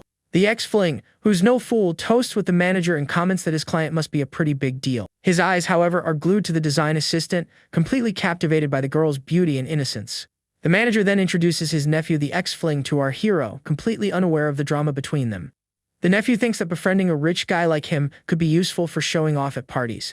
He approaches to greet him, but our hero recognizes him instantly and gives him the cold shoulder. With an air of superiority, our guy invites him for a toast, showing exactly who's in control of the situation. The nephew is furious that he has to toast with the man who, in his mind, stole his girl. The manager, sensing the heavy tension, asks if they know each other, and the guy's sort of response says it all. To add more fuel to the fire, the manager reveals that our hero bought a villa and is about to drop 20 million on renovations. The nephew is in total shock, wondering how the formerly broke guy got so filthy rich so quickly. He feels completely dwarfed, small and insignificant, in the face of his rival's overwhelming success. With no other choice, the nephew decides to swallow his pride and join his uncle in trying to suck up to the new tycoon in town. 3 hours of dinner and flattery later, the manager invites our hero to extend the night at a bar or karaoke lounge. The trainer hesitates, making up an excuse about having a habit of going to bed and waking up early, like a Disney princess. He notices her nervousness and, being thoughtful, advises her not to go, thinking about her health. But the trainer is actually worried about leaving him alone with the design assistant. In her mind, she's already picturing the manager getting our hero tipsy and pushing him into the assistant's arms. The trainer fantasizes about the two of them together and fears losing the golden opportunity she has with him. She imagines the guy, drunk and out of control, taking advantage of the poor, innocent assistant. The trainer despairs at her own fantasy, picturing the assistant screaming for him to stop. She gets even more desperate, thinking that this absolutely under no circumstances can happen. On impulse, the trainer stands up and says she has to go, determined to prevent the worst-case scenario. Cut to the karaoke bar, where the group is having a blast, singing and drinking late into the night. The design assistant, already a bit tipsy, gets ready to toast with our hero one more time. He, however, turns down the drink, saying he's had enough, and advises her not to push herself. The young woman thanks him, super relieved that he isn't pressuring her to drink more like other guys do. She feels powerless since she needs this internship and can't just quit and walk away. The trainer, who ended up staying, questions him, asking why he cares whether she goes or not. She realizes her seduction tactics don't work on him and that, in the end, she got played at her own game. The design assistant, trying to be helpful, offers to help him pick a song, and he accepts. The trainer, full of jealousy, teases him, saying he's staring at the other girl with lasers in his eyes. He replies with complete sincerity that his gaze towards her is purely one of desire, with no feelings involved. Our guy compliments her, saying that in the end, the result is always the same, no matter what caught his eye in the first place. And just to make it crystal clear, he whispers in her ear that the end result is always ending up in bed. The trainer gets flustered but admits that at least he's honest, unlike other men. She tries to pull away but he holds her, continuing his bold teasing. The karaoke manager announces that the assistant has chosen another song for our hero to sing, totally killing the mood. At the end of the night, the manager says his goodbyes, happy to have made a younger and very promising friend. Our hero compliments the design company, saying he'll seriously consider them for the renovation. The manager leaves with the head designer, and our protagonist is left wondering about the assistant. The head designer says goodbye, assuring him that she'll get the tipsy assistant home safely. He offers to call a car for the trainer, but she, with other plans in mind, refuses the offer. Our guy says he'll just get a hotel room then, and she questions him, surprised by how direct he is. He teases her, asking if by any chance she's going to let him crash at her place, leaving her flustered. The trainer realizes that if she doesn't act now, another woman will swoop in and win him over. She approaches him with a determined look, and the affinity meter, like something out of an anime, shoots up to 75, showing her interest is the real deal. He's surprised by the sudden jump in affinity, not understanding what he did to deserve so many points at once. Acting like nothing happened, our guy offers again to call a car for her, but the trainer refuses to leave. She gets annoyed by how slow he is, thinking, "What part I want to stay with you, does he not get?" Finally getting the hint, he invites her to switch hotels with him, and she accepts immediately, ready for the night ahead. On the way, the trainer gets nervous, hoping he'll be at least a little gentler than he was with her friend. From a distance, a man watches them, envying our hero's luxurious life, and especially the beautiful woman by his side. Arriving at the most exclusive hotel in the city, he simply asks for an executive suite for a whole month, as casually as if he were ordering a coffee. The trainer is shocked by the request, unable to believe he's just going to live in a luxury hotel for a month. He pays the bill without even blinking, thinking that with the system's triple cash back he won't lose a dime. The woman, being very observant, catches the hidden meaning in the room number and gets excited by his boldness. Once in the suite, she admires the city's night view, amazed by the luxury and beauty of the place. For a moment, the trainer feels a little guilty about her friend, but hopes this night will be a good start to her new life. He comes up behind her and whispers that in his eyes, she's the only one, and now they can finally start to play. The woman jumps when she realizes he didn't close the curtains, afraid someone might see them. He reassures her, saying they're on the 52nd floor and that no one, except maybe Superman, could possibly see them. Without any more hesitation, the two give in to their passion, with the stunning city view as their backdrop. The next morning, our hero wakes up feeling refreshed after an intense and very satisfying night. He watches her sleep, thinking about how sensitive she is and that deep down, he was concerned for her well-being. The trainer wakes up and, seeing him already up, questions him, saying he looks ready for another round. He jokingly says he held back for her sake, but she calls him a brute and asks to sleep a little longer. As a reward for the great night, our guy offers her a car worth up to 3 million yuan. Just like that. She's in a state of shock over the offer, unable to believe she can just pick any car she wants. The trainer hugs and kisses him, declaring her love and eternal gratitude for the unbelievable gift. He thinks to himself about how the coffee shop manager would feel if she knew he spent so much on her best friend. Without a second thought, she picks a Porsche worth over 2 million, and he agrees without the slightest hesitation. The trader then reveals very casually that the coffee shop manager prefers Maseratis, and he gets a thoughtful look on his face. She, noticing his expression, asks if he's thinking about buying a car for the manager too. He confirms, saying he's considering the idea, which makes the personal trainer a tiny bit jealous. The trader feels like the luckiest woman in the world, but is content with what she got, not wanting to push his generosity. Later, the trainer's friend asks her about the night before, and she makes up some random excuse to avoid telling the truth. The coffee shop manager, in turn, accuses her of being way too flirty and hitting on him right in front of everyone. The other friend just bemoans her own luck, thinking her two friends are doing way too well in life. Our hero then tells her to pick out the car and send him the account details so he can make the transfer. The trader agrees, her face flushed with happiness and her affinity rising to 86. Mission accomplished. Looking at the numbers, he realizes her affinity is getting dangerously close to 90, which means the final reward is near. Out of the blue, the coffee shop manager invites him over to try some new recipes she learned, using food as bait. He says he's busy, but, to make up for it, reveals that he plans to buy her a car, leaving her completely surprised. She, always the sensible one, refuses the gift, saying she already has a car and that he doesn't need to spend more money on her. But he insists with that charming way of his, saying he loves buying things for his woman and that, thankfully, money is no object. Our guy even adds that her car can't cost less than 2 million, shocking her with his level of extravagance. Changing the subject drastically, he decides to be honest and asks if she would mind if, by any chance, something happened between him and the trainer. The coffee shop manager, with her heart in her throat, admits that she would mind, but that she'd rather not know the truth if it's going to hurt her. He, a master at soothing hearts, reassures her, saying she's one of a kind and that no one in the world can replace her. The guy guarantees he only said that to her in a desperate attempt to put out the fire of jealousy he himself started. She says she believes him and that the only thing she wants is for him to visit her at the coffee shop every now and then. He feels like the luckiest guy in the world to have her, as she's the only one who always tries to save him money. The young man promises to make it up to her for everything, and she, playing along, teases him about his questionable character. The coffee shop manager laughs at his teasing and hangs up, saying she needs to get back to work. Hanging up the phone, he wonders what the secret is to guys who can handle multiple women without getting caught. Meanwhile, Professor Lee is carrying heavy boxes, breaking a sweat as she prepares for her move. And like a knight in shining armor, our hero arrives to help, and she greets him with a relieved smile. Without even asking, the guy grabs the boxes, telling her to leave the heavy lifting to him. What he didn't count on was one small detail: the box was full of her very personal items, leaving him completely embarrassed. The young man is shocked and mortified when he sees the super personal contents of the box he just picked up. And to make matters worse, the box tumbles open, and the professor's unmentionables spill all over the stairs, just like a scene from a rom-com. For a split second, he has a very vivid fantasy of her wearing that lingerie, striking poses that definitely wouldn't be approved by the school board. The professor, noticing his gaze, teases him, asking which color he prefers, making him blush even harder. She picks up her clothes, telling him to focus on moving the other things and to stop getting any funny ideas. The woman gathers her personal items, her face red with embarrassment from this super awkward situation. Right on cue, her sister arrives and announces that they'll need 2 trips to move all that stuff. The younger sister glares at him with her usual suspicious look, but our hero, used to it by now, isn't fazed. The professor asks him to drive to the new house, and he readily agrees, happy to help. On the way, she apologizes for her sister's attitude, but he says he doesn't mind and even finds her a bit warmer now. The professor then reveals the reason for all the coldness. Her sister once had a boyfriend, but was cheated on in the cruelest way possible. She explains that her sister caught him with another woman right at a hotel entrance just before they went inside. After that nasty betrayal, the sister simply gave up on men, becoming cold and distrustful of everyone. Our hero is shocked by the story, calling her ex-boyfriend a true piece of human garbage. Professor, seizing the opportunity, teases him, asking if he isn't a certified player himself. He immediately defends himself, saying he's the purest man in the world, and asks for her opinion on men. The guy, with no fear of danger, asks her directly what she thinks of him, leaving her completely flustered.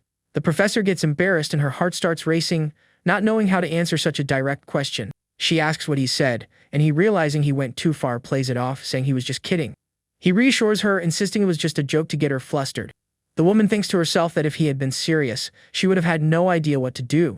Once at the new house, the professor invites him for a meal as a thank you, but he declines. She then gets closer to him and, with a seductive look, asks how she can really thank him. And without waiting for an answer, he kisses her passionately, and she kisses him back, completely surrendering to the moment. The professor even tries to resist, but he holds her firmly, continuing the intense kiss. Suddenly, as if the universe loves to interrupt, her sister arrives and knocks on the door, oblivious to what's happening inside. The professor pulls away, completely startled, and he reassures her, saying he'll get the door. She says she can't even move, and he, being very helpful, offers to help her pull herself together. The sister comes in and asks why her face is so red, and the professor comes up with the lamest excuse in the world. She says she needs to rest a bit, and her sister watches her with a look that says, "I know what you did last summer." Changing the subject, the woman informs him about the student council assistant in the office the school gave him. He says his goodbyes, saying he'll go talk to the assistant and doesn't want to bother them anymore. The moment he leaves, the sister asks what she really thinks of him, super curious about her older sister's feelings. The professor tries to dodge the question, but her sister insists, saying his intentions are more obvious than the ending of a Disney movie. The sister accuses her of having spring fever and warns her about the lack of trust she has in him. The younger one asks if she's not opposed to any of this, and the professor is left speechless, completely embarrassed. The sister advises her to keep her eyes wide open and see if he's really worth it before giving herself to him.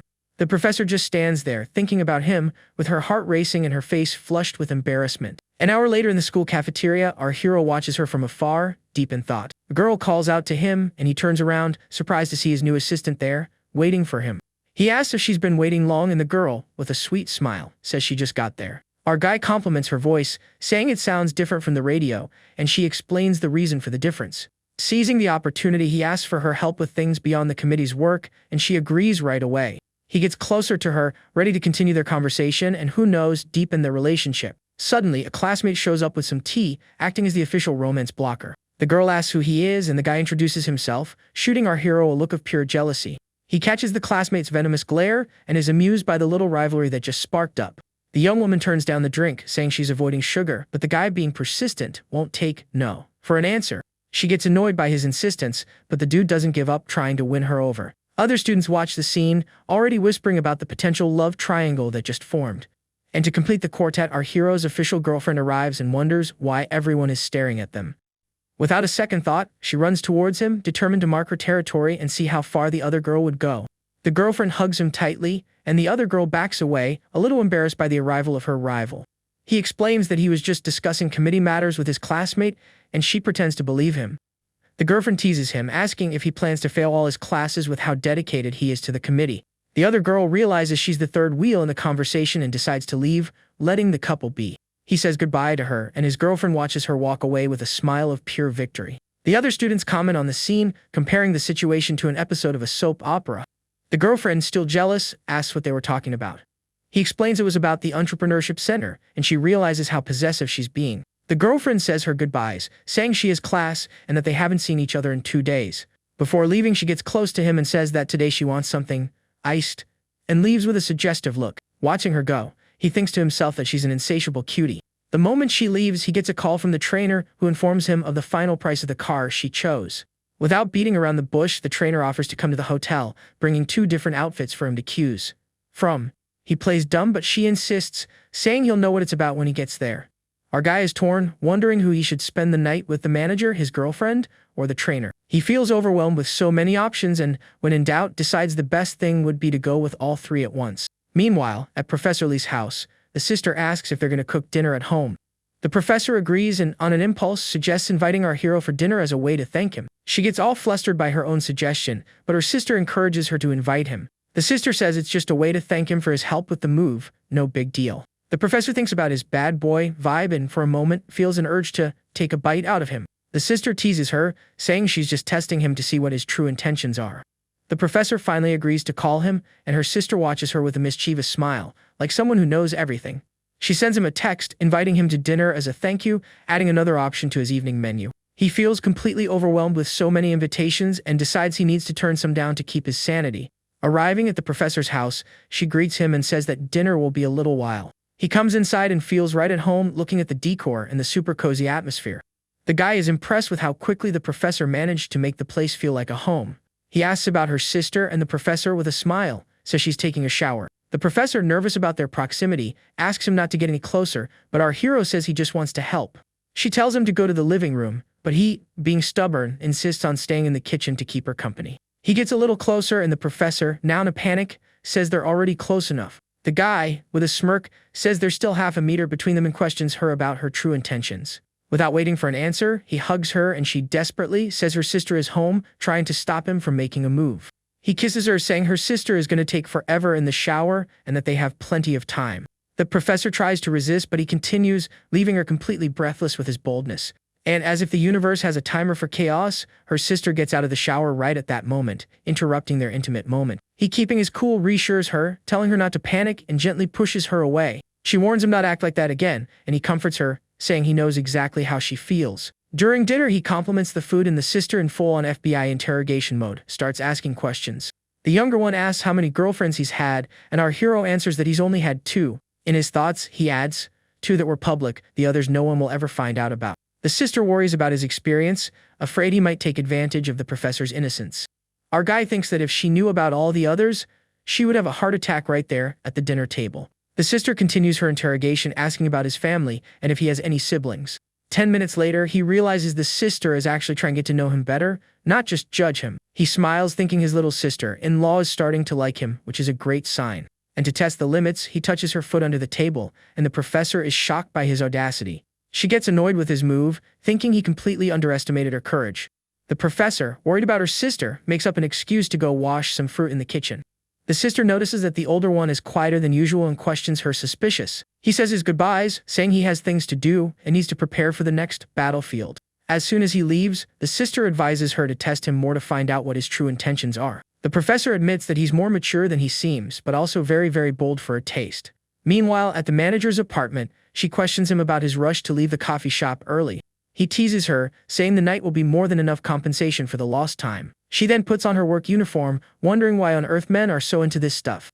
He, with a mischievous smile, says that one day she'll understand and gets closer to her. The guy kisses her passionately, and she kisses him back, completely surrendering to the moment. Her affinity rises to 90, and he realizes this kind of exercise is super effective for leveling up. The system rewards him for completing the mission, and our hero is eager to find out what the legendary prize will be. He gets an increase in length, a credit for car purchases, and a skill pack. It's the complete package. Without wasting any time, the guy activates the new skill, ready for a long and intense night with the manager. She's startled by the sudden change in him, not understanding what's going on.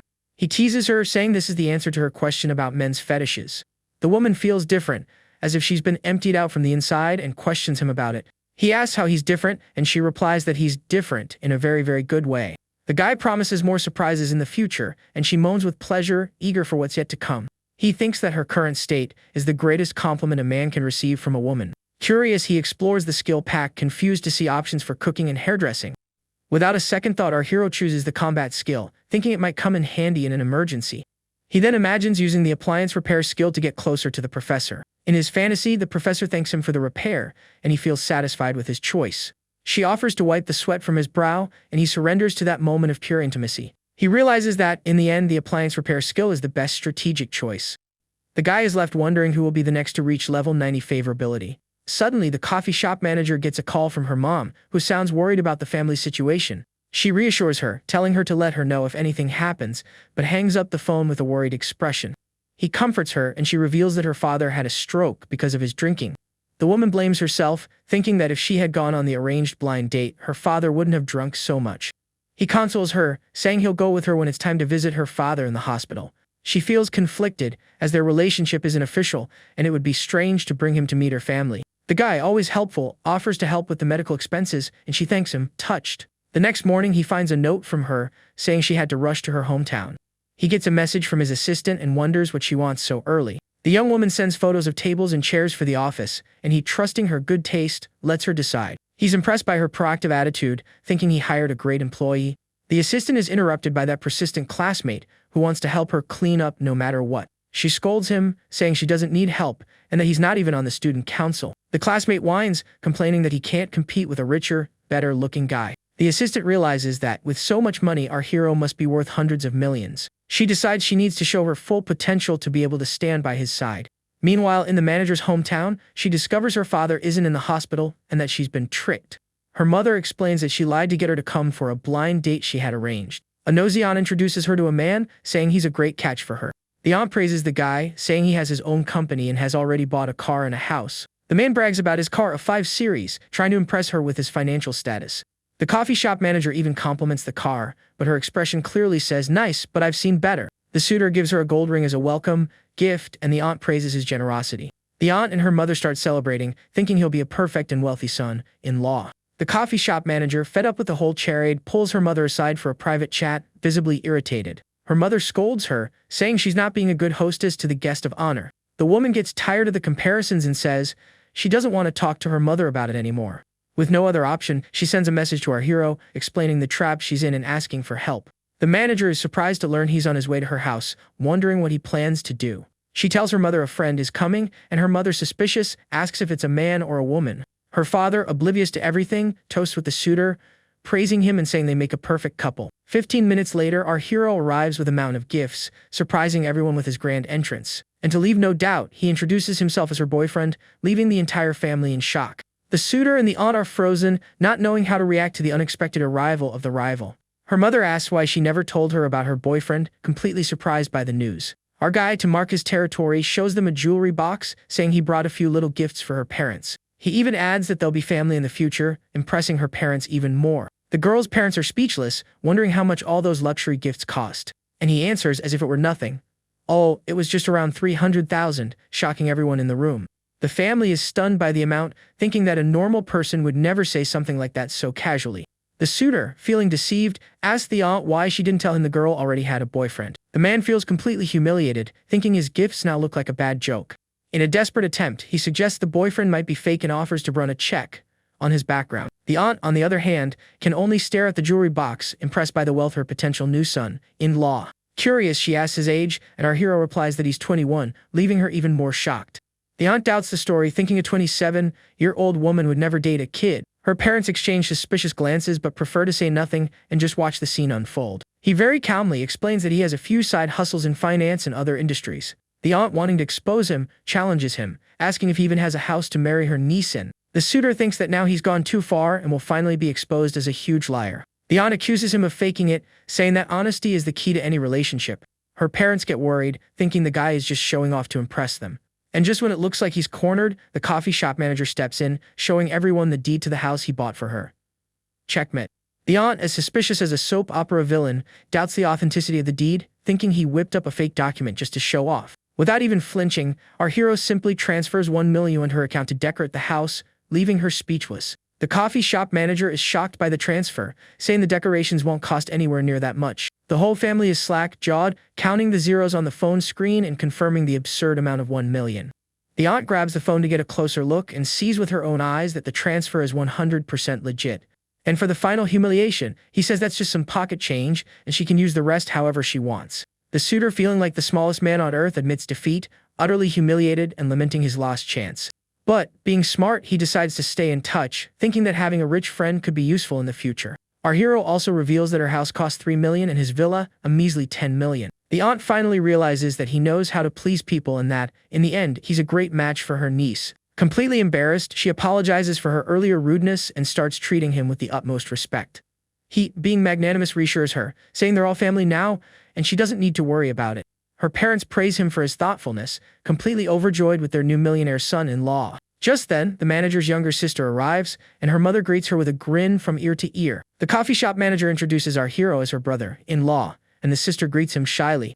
He observes her, thinking she's just as beautiful as her sister, just with a more youthful vibe. During dinner, he toasts her parents and invites them to see the house, and of course, the new car. The An is shocked, realizing he's not just buying gifts for his girlfriend, but for her parents too. The girl's parents are speechless, completely surprised by the generosity of their new son-in-law. He adds that the house might seem empty since they don't visit very often. The coffee shop manager, moved, promises to visit her parents more often, making them super happy. That night, she thanks him for everything, and he replies that it's the least he can do for his woman. She thanks him again, and he comforts her, saying she's his woman and he'll always take care of her. With a cheeky little smile, the guy asks if her parents will let them sleep in the same room, and she immediately says no. She explains that he'll sleep in the guest room, but that she'll join him later when everyone is asleep. At 11 p.m., she sneaks into his room asking if he's asleep yet. He says he couldn't possibly sleep without talking to her first, with that smile of someone who knows what's about to happen. Our guy compliments her, saying she understands him perfectly and pulls her into bed. Meanwhile, her sister wakes up and, curious, goes to the guy's room to see what's going on. She hears the sounds coming from the room and is shocked by the scene her imagination starts to create. The sister presses her ear against the door, listening to the sounds and getting completely embarrassed. Her face turns red, surprised by the intensity of what she's hearing on the other side of the door. The young woman thinks that her brother-in-law is really strong, impressed by the performance she's hearing. She swallows hard, feeling a mix of curiosity and a shame she's never felt before. The sister decides she's heard enough and goes back to her room, shocked by the scene. An hour and a half later, the coffee shop manager returns to her sister's room as if nothing happened. She asks why her sister is still awake, and the young woman, feeling needy, hugs her. The sister asks to sleep cuddling with her, and the coffee shop manager, of course, agrees. She hugs her, telling her to sleep well, and the two snuggle up in bed. The coffee shop manager thinks about how much her sister has really grown up, feeling super protective. Back at the office, the assistant asks if he needs any adjustments to the setup. He compliments her on her efficiency and beauty, thinking she would make a great personal secretary. The young woman then presents the first batch of applications for the startup incubator. He takes the forms to review, ready to start evaluating his classmates' projects.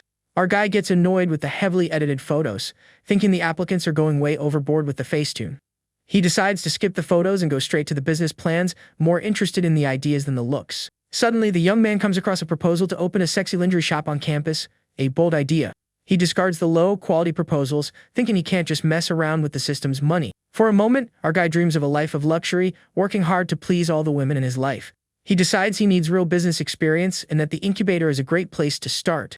The young man already plans to turn his small company into a major corporation in the future. He dreams of becoming a legend and contributing to society, not just being some rich playboy. With that, our hero rejects all the proposals, saying they're unrealistic and need a new plan. The assistant very intelligently suggests that the problem might be the sample size, which is still too small. He then asks to ramp up the promotion for the project to attract more qualified candidates. She agrees to spread the word on the school radio and social media to reach more students. The young man also suggests a second-round exam with questions on management and international trade.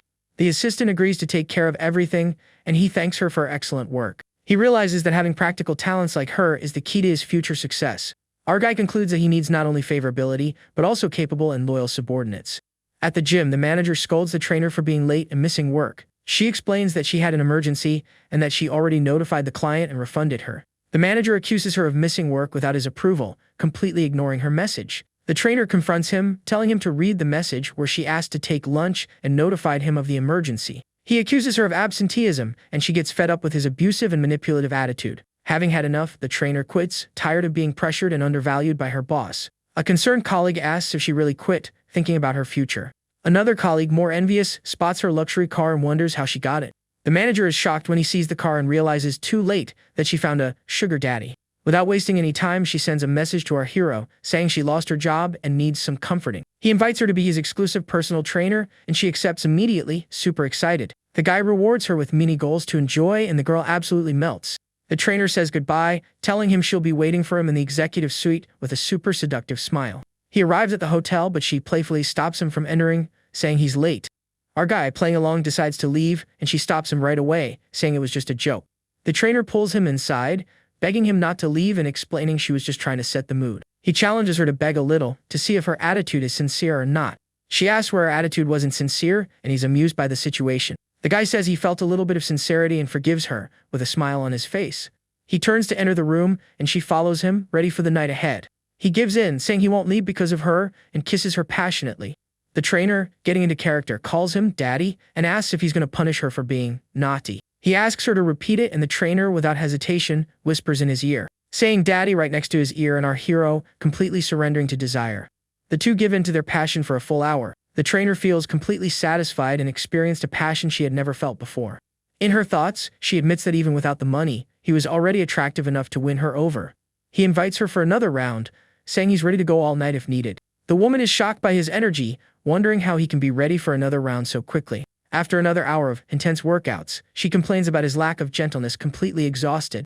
He teases her, saying he only used 50% of the force he usually uses with the other one. The trainer accuses him of lying, saying the difference between last time and now is massive. Suddenly, he realizes he's actually lost weight and energy and gets worried about his health. The guy checks his stats in the system and sees he's lost 2 kilograms and 3 health points. The grind is taking its toll.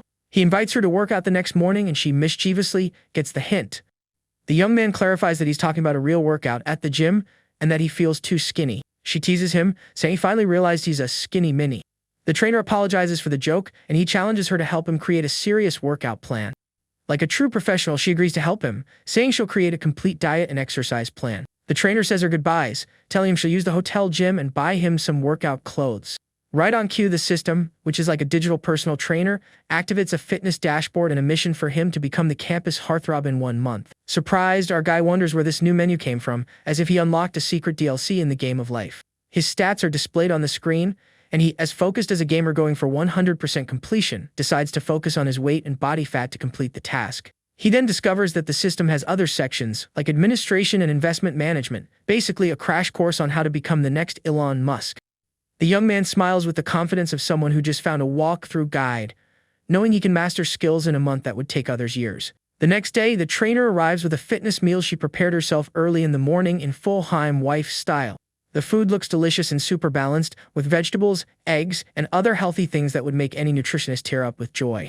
With a slight blush, he compliments the meal and thanks the trainer for the kind and very thoughtful gesture. She warns him not to torment her like he did last night, but he teases her back with a smile that says, "Challenge accepted." The woman then tells him to hurry up and eat, because they need to hit the gym for their workout. Focus on the mission. After the meal, the couple arrives at the hotel gym, ready to start their training and become the terror of the machines. One guy at the gym is so mesmerized by her beauty that, in a moment of pure distraction, he ends up dropping the weights on the floor. Classic. Another man gets distracted by the girl's curves and, like in a cartoon, ends up falling off the treadmill in a totally clumsy way. The trainer starts helping him with one of the weight machines, explaining the exercise with all the patience in the world. A gym, Gore gets so worked up by the scene that he has to look away to avoid getting in trouble with his girlfriend, who's right next to him. A muscular guy, your typical gym bro, thinks enviously that a skinny dude like our hero doesn't deserve a woman like that. The girl continues to instruct him on the correct form for the exercise to avoid injuries and maximize gains. Professionalism is everything. And as if the universe loves drama, his ex's new boyfriend recognizes him and is shocked to see him there with an even more beautiful woman. She notices the guy's fatigue but encourages him, saying it's not bad at all for his first day of training. He teases her with a pickup line, and the woman calls him obnoxious, with an embarrassed smile showing she liked it. The man is furious because he can't even talk to his ex, while the MC is openly having fun with another girl. With an evil grin like a B-movie villain, he decides to expose the supposed cheating to see how the new girl will react. Full of himself, the guy approaches the couple with a smile faker than a $3 bill, getting ready to stir up trouble. Our protagonist recognizes him and asks what he wants, while the other guy says he just came to say, with a straight face. Having zero patience for side characters, the trainer gets annoyed by the interruption and tells him to leave so he doesn't bother them. Completely ignoring the warning, he provokes him, asking where the girl he took to the mall the other day is.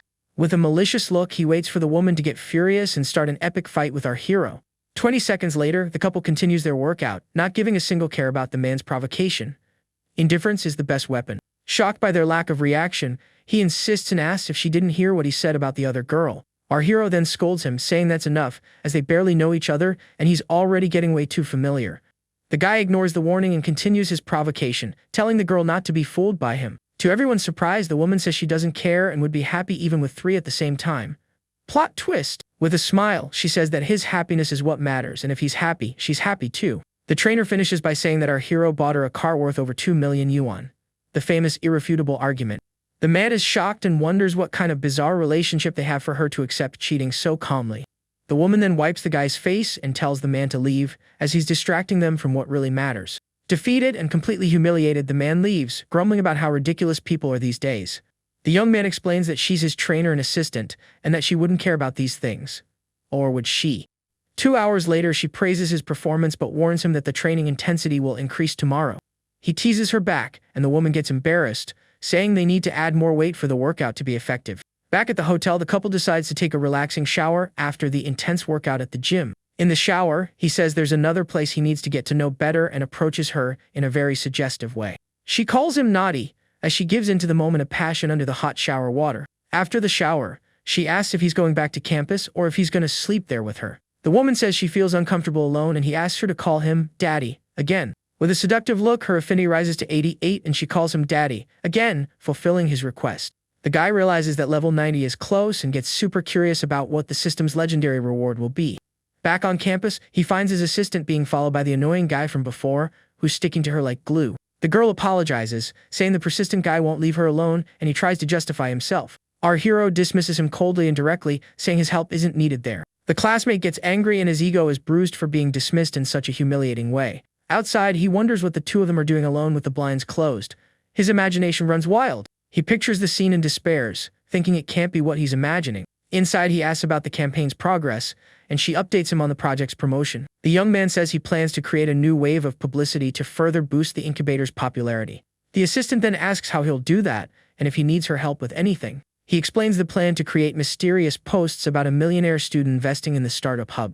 She understands the strategy and thinks that even if she doesn't get the reason, she just needs to follow the boss's orders. The guy says that this way, the popularity will skyrocket, and he'll be able to select the best proposals to invest in. He asks if it will be difficult to execute the plan without leaking anything, and she assures him it can be done discreetly. He agrees with the plan and decides it's time to talk about her personal matters. The guy then asks her directly what she wants from him, leaving the girl completely surprised by the question. The assistant thinks about how direct he is and realizes he doesn't seem to have any romantic interest in her. The young woman explains that it's hard to get a good job and she was hoping for a better salary by working with him. Our protagonist finds her very reserved and asks how much more money she'd like to receive. She suggests 8,000 yuan, explaining that it's already much more than a recent graduate usually makes. He offers 10,000 a month with bonuses and says that from now on, she'll work for him. The girl is shocked by the salary and wonders if the phrase "work for me" has some other hidden meaning. Outside, the annoying guy knocks on the door, impatient with how long the two have been in there, acting like the life police. Annoyed with the persistent guy, our hero calls him a disgrace to the male gender, and she, poor thing, apologizes for the situation. The guy stops her, telling her to take one for the team, to solve the problem once and for all. He then pulls her into a hug and kisses her on the neck in a tender and very provocative way. The young man leaves a little mark on her neck just to make the act even more convincing and shut the gossiper up.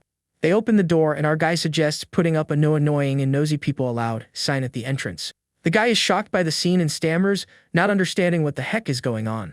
The assistant then tells him not to look for her anymore because she has a boyfriend now. Checkmate? Desperate, the classmate points at our hero and asks when they started dating. She says just now and tells him to keep his distance, leaving the guy on the floor in a fetal position of despair. Completely defeated and heartbroken, the man leaves without another word, with only the sound of his ego shattering. Our protagonist thinks with a smile that the power of money is truly unbeatable, almost like a real-life cheat code. The girl, all embarrassed, asks if the act was enough to convince the annoying guy. He lets her go and says the guy won't bother her anymore, and then gets ready to leave. Watching him walk away, the young woman calls his name, while he keeps walking without looking back in full movie bad boy style. Back at the hotel, the guy thinks the assistant is super capable, but he still lacks the necessary skills to manage a real company. The young man understands he needs real skills and decides to activate the system's knowledge modules. Time to level up his intelligence. The system then activates a 1-month mission for him to master management concepts. It's the training arc every protagonist needs. Suddenly, he remembers that his advisor has a double major, and one of them is in business management. What a stroke of luck! He gets a text from his girlfriend inviting him for a drink, and he already knows exactly what she wants. The guy turns her down, saying he has something to do, and the girl is disappointed she has to wait a little longer. An hour later, his girlfriend shows up at the hotel door dressed as a schoolgirl and asks if she looks pretty. With a smile, he compliments her, saying that Miss Hu always looks beautiful, no matter what she wears. The young man kisses her and says that to date him, you have to get in line, and the two embrace passionately. Her affinity rises to 93, and the girl falls asleep in bed after the intense night. He realizes that the higher the affinity, the harder it is to level up, but the rewards are definitely better. The guy kisses her and remembers they can go look at her new house over the weekend. Overjoyed with the news, the girl hugs him tightly and says she loves him so much for everything he does for her. Back at the dorm, her friends ask if she's seen the materials about the new startup incubator. One of the friends doubts that a student invested 10 million because in her mind, rich people only spend money on parties and showing off.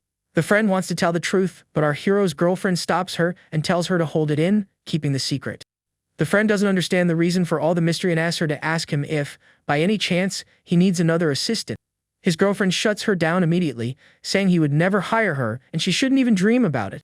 The friend, who never misses a chance, teases her about the previous night, making the girl turn as red as a tomato. With no filter, the friend keeps teasing and asks if the night was, let's say, productive, while the other calls her a pain. Meanwhile, in another corner of the campus, the gossip about the mysterious student who blew 10 million yuan has become the main topic of conversation. One of them, already doing the math in her head, comments that to spend 10 million like that, the guy must have at least 100, and for that kind of money, she'd throw herself in him faster than the Flash. Her friend, always the realist of the group, throws cold water on her parade, doubting that a tycoon like that would be interested in her and that truly rich people don't go around showing off. The other then retorts, using our hero as a negative example, the one who's always buying expensive gifts for older women. With that, the gossip about the mysterious investor spreads across campus like a viral meme. Everyone wants to know who he is. Following his master plan, the guy calls his advisor and, bold as brass, asks for some private tutoring and management.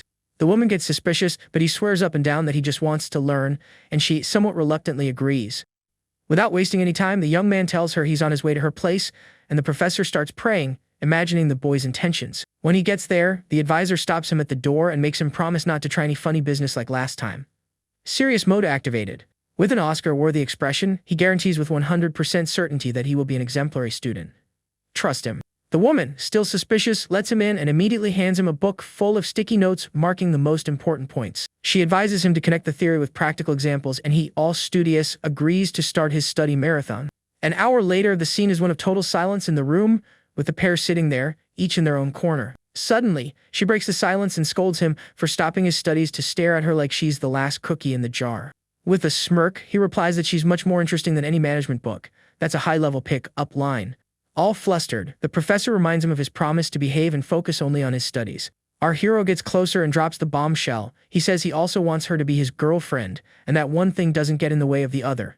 With her face on fire, the professor tells him to stop talking nonsense and tries to escape the couch, but it's too late. He holds her in a hug from behind and insists that he's serious, while she starts panicking, thinking about her sister.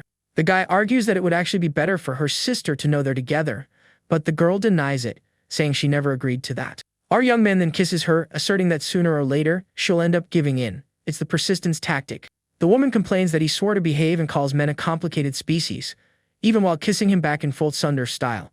He tries to take things a step further, but the professor stops him immediately, saying it's a no, go there in the living room. And as if the universe has a comedic timing, her younger sister comes out of her room, yawning and completely oblivious to what's happening in the living room. The young woman's jaw drops, frozen as she sees the scene unfolding right in front of her. Seeing the couple cuddled up on the couch, she wonders since when her straight-laced sister became so bold. Our guy, noticing the audience, gives her a little tap to let her know the younger sister has joined the party. The professor goes into full panic mode, covers her face, and says her sister saw everything. How embarrassing! He, calm as can be, tries to reassure her, saying her sister was bound to find out sooner or later anyway. The woman retorts that the problem is now she'll have to explain herself. After all, she's not even his girlfriend yet, at least not officially. Without beating around the bush, our protagonist puts her on the spot, asking if she truly likes him or not. She finally admits that she likes him a little, but worries about the teacher-student situation. With that, the affinity goes up a bit more. Our MC realizes that the infinite money cheat doesn't work on her, and that he'll need time and effort to beat this game. The professor continues to stare at him in silence, her mind blue screening as she processes everything. He then decides that the mission for today is complete, says goodbye, and leaves, leaving her thoughtful on the couch. As soon as he leaves, the professor says her sister can stop hiding behind the bedroom door. The sister appears, asking if the show is over, while the older one picks up the textbook that went flying during the commotion. Curious, the sister immediately asks if she can call him brother-in-law, but she shuts that down instantly. The young woman, not understanding a thing, insists on knowing why they were making out like that, if it's not official.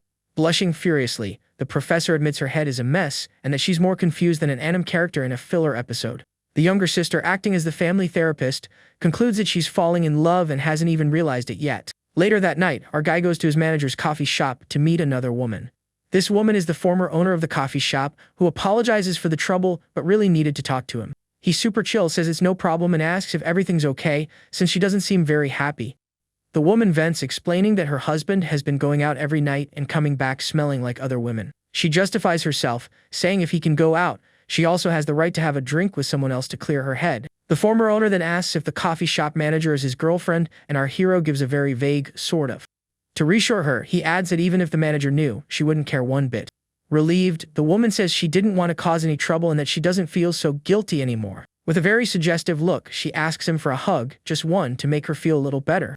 With that smile of someone who knows what they're doing, our young man stands up and invites her to come closer. The woman doesn't think twice, gets up and walks towards him, ready to receive her comfort. Without any ceremony, she sits on his lap and hugs him, while he asks if her husband knows she's there. She tells him not to ruin the moment by talking about her husband and suddenly kisses him, catching him by surprise. He even feels a little guilty for doing that in his manager's coffee shop, but continues the kiss anyway. The guy pulls away for a second, but the woman tells him to forget his manners and just help her relax. She kisses him again and offers to help him relax too. And the night, my friends, is about to heat up. The former coffee shop owner feels like she's on cloud nine after that night of, let's say, intense exercise with our protagonist. Half an hour later, she's sprawled on the lounge chair, breathless and with a grin from ear to ear. The girl asks for a little help cleaning up, and the guy watches her with that mission accomplished look on his face. Just then, the system dings, congratulating him for having 5 women with affinity above 60 and unlocking a reward. With the new study card he got, he can basically download the management textbook into his brain in just a few hours. On top of that, he gets 2 tickets for the perfect life lottery. A wheel can grant anything from items and money to entire companies. With his eyes gleaming with greed, he gets super excited about the chance to win something absurd in this lottery. The woman says she's never been happier in her life, and he watches her with a fond look, like someone admiring their masterpiece. Blushing, she says her goodbyes, telling him she has to go, but leaves an open invitation to do it again soon. Our hero is a bit thrown off by the suggestion, wondering if she plans to turn these casual encounters into a routine. Back in his dorm, he sees screenshots of online comments where people are doubting the rumors about the mysterious investor. His assistant suggests leaking a few more clues to add fuel to the discussion and increase the project's visibility. The guy decides to set marketing aside for a moment to check out the surprises the system gave him. Without hesitation, he uses one of his lottery tickets and, with the luck of the draw, wins an entire store in one of the city's fanciest malls. Thrilled with the prize, he decides to use the second ticket right away, thinking, beginner's luck never fails. This time, he gets 2 attribute adjustment points and realizes he can use them to boost his fitness mission. The guy then decides to allocate the points to increase his weight, gaining muscle mass and speeding up his transformation. The system, like a magical personal trainer, begins to gradually apply the changes to his body. Looking in the mirror, he already notices the changes, with his body looking more defined and stronger. It's the instant summer body project. Our young man celebrates gaining 5 kilograms of pure muscle and concludes that these attribute points are the best thing ever. Our guy starts to figure out that the system has 2 operational modes for rewards and that he needs to expand his network. With several women already falling for him, the young man understands he needs to grow his social circle. It's almost a harem simulator. With this in mind, he decides to use the study card to get closer to his advisor, giving him more to talk about with her. In the following days, his routine becomes a mix of heavy gym workouts and intense management studies. Almost a Rocky Balboa of the business world. To treat himself for his hard work, the protagonist buys a Maserati for the coffee shop manager and a G63 for himself. Basic stuff. During a job fair, students gossip about the mysterious investor who, rumor has it, drives a G-Wagon. A group of students talks about a senior who already has his own company and is at the fair, looking all smug. The senior brags, dropping a soundbite about how a good manager needs to always be learning and evolving. A freshman girl, impressed, asks if she can apply for an internship at his company if she doesn't find anything better. He, all charming, agrees and tells her to send her resume, promising he'll personally give her a hand. The 2 girls' eyes sparkle with happiness, as if they found a recruiter angel. The senior, feeling like the king of the world, offers to help other freshmen with internships too. Other students nearby grumble under their breath, saying he's only there to show off and hit on the freshman girls. One of the girls our hero rejected compares him to the senior, saying he's the capable and humble one. The other immediately agrees, saying she lost all respect for our MC after he turned them down. The senior then seizes the opportunity and invites the freshman girl to dinner after the fair, and she accepts instantly. Suddenly, a luxury car approaches the area, ignoring the rules and catching everyone's attention. The girl wonders what all the commotion is about, since cars are forbidden from driving freely on campus. Everyone is gobsmacked when they recognize a Machino G-Wagon, a car that costs as much as an apartment. The freshman girl then connects the dots and remembers the rumors about the millionaire student who invested $10 million and drives a G-Wagon. The legend is real. The freshman, her eyes glued to the car, immediately tells the senior to get lost, saying the rich guy is way more interesting and should cancel their dinner in a heartbeat. At that exact moment, the car window rolls down in slow motion, and who's behind the wheel? None other than our hero, offering his friends a ride like it's the most normal thing in the world. The 2 girls who snubbed him are left with their jaws on the floor, cartoon style, as they realize the poor guy is actually the mysterious millionaire. His friend, who is already in on the plan, celebrates the boss's grand entrance, who basically just parked his wealth in the middle of the fair. The senior, who thought he was all that, is left looking completely dumbfounded, not understanding where that G-Wagon came from to steal his spotlight. The girl simply can't believe it and thinks he must just be the driver, because reality is too painful to accept. His friends approach, and the senior, all annoyed, complains about the way the girl was checking him out. Our protagonist's friend, in true gentlemanly fashion, opens the car door for the girl to get in, leaving her all flustered with the VIP treatment. The two gold diggers who look down on him now stare at him with a mix of admiration and deep regret. The classic look of someone who lost a winning lottery ticket. One of them already starts scheming, wondering if he would forgive them if they apologized for all the horrible things they said. And just like that, the news that our hero was the G-Wagon guy spread across campus faster than gossip in a group chat. In the girls' dorm, one girl declares that her sole purpose in life is now to win over our protagonist. Her 224 goal has been updated. Another immediately agrees, saying she'd dump her boyfriend faster than Sonic if she had even a tiny chance with him. A young woman named Jingin, quite the looker herself, seeks out our hero's assistant to ask for a little favor. The assistant recognizes her and, already suspicious, asks what she wants at the office. The girl, without beating around the bush, asks to be introduced to him, and the assistant questions where all this sudden interest came from. Jingin makes up a lame excuse about the job market being tough and the need for networking. A classic. The assistant almost falls for it, but her spidey senses tingle, telling her the girl has other far less professional intentions. She then thinks about how pretty the young woman is and that, in fact, she would be a good addition to the boss's harem. The assistant shakes her head, scolding herself for thinking like she's choosing concubines for an ancient emperor. With his newfound fame, our hero starts receiving a flood of messages from interested girls. His phone won't stop buzzing. His roommate notices the phone having a seizure and asks if he's going to check it. Our guy says no, and that he's actually a bit disgusted by the number of opportunistic people showing up out of nowhere. He explains that if it were just girls, it would be one thing, but there are a lot of weird guys adding him too, which really complicates things. His friend complains that the girls who can't get his contact info are shooting their shot everywhere and are even messaging him. With zero patience, our protagonist tells his friend to just ignore everyone. The roommate laments that they've been in a dry spell for 3 years, while the guy is living the life of a Hollywood celebrity. The system explains that for every 500 reputation points, he gets a lottery ticket with rewards. Basically, fame earns him loot. Focusing on what matters, he decides he needs to check with his assistant on the progress of the startup incubator project. The young man sends her a message, asking to meet him at the office for a meeting. At the same moment, his girlfriend calls and asks if he can spend some time with her, since he's on campus. He asks her to come to the office, because now that he's a celebrity, he needs to keep the rumors under control. Our guy then tells his roommate he's heading out, and that he doesn't need to wait for him for their nightly gaming session. The friend is left there, totally bummed out, lamenting that summer is over and he's still lonelier than the last cookie in the jar. Arriving at the office, his girlfriend grabs him tightly, saying she missed him like crazy. She complains that he's become the talk of the town, and that every girl on campus now knows who he is. The young woman adds that even his private information, like his shoe size and blood type, has been leaked online. His girlfriend then advises him to protect himself, because these days guys need to be careful too. He doesn't understand her logic and closing the window and questions her, completely confused by the situation. With a look worthy of a succubus, she says they can do some stuff right there and asks if he's up for it. He tries to use the meeting as an excuse, but his girlfriend tells him to get up and says she couldn't care less about his work. Not knowing how to react, our guy stands frozen as she approaches with a look that would melt Superman. The young woman asks if he likes this approach, and with a sly smile he admits that he does. From that point on, their business meeting got very hands-on. Outside, the assistant hears some strange noises and realizes something is going on in there. Blushing, she understands that those sounds are definitely not from an Excel spreadsheet being discussed. The poor girl thinks her boss is really powerful, but definitely has a screw loose and decides to act as a private security guard at the door so no one interrupts the meeting.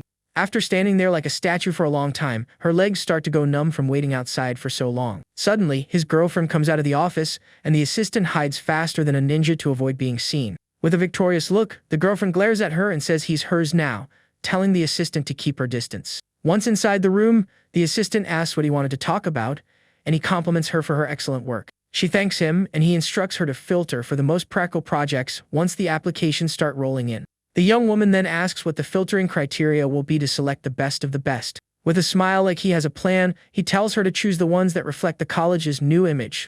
Confused, the assistant asks what this great advantage of the school he's talking about is. Our guy then reveals, with a straight face, that the school's biggest advantage is its female students, who are all gorgeous. Shocked, she wonders if he spent millions just to use the incubator as a luxury Tinder. The assistant questions if this is appropriate, and he, for a second, wonders if he was a bit too honest. He tries to justify himself, saying that since they'll have so many applicants, why not pick the best-looking ones too? Makes sense, right? The girl agrees to filter the applications, thinking only her boss could say something like that so casually. He then changes the subject and asks if the second round evaluation test is ready, and she confirms it is. The assistant immediately gets that the test is just an excuse to eliminate unwanted candidates without causing too much of a fuss.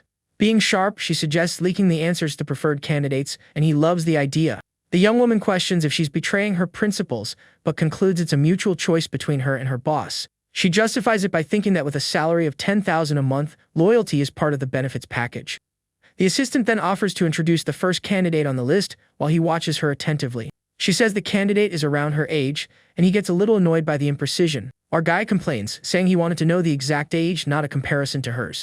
Apologizing for the blunder, she corrects herself and continues the candidate's introduction. The assistant explains that the candidate is 19 years old and a campus legend known as the Dragon Girl.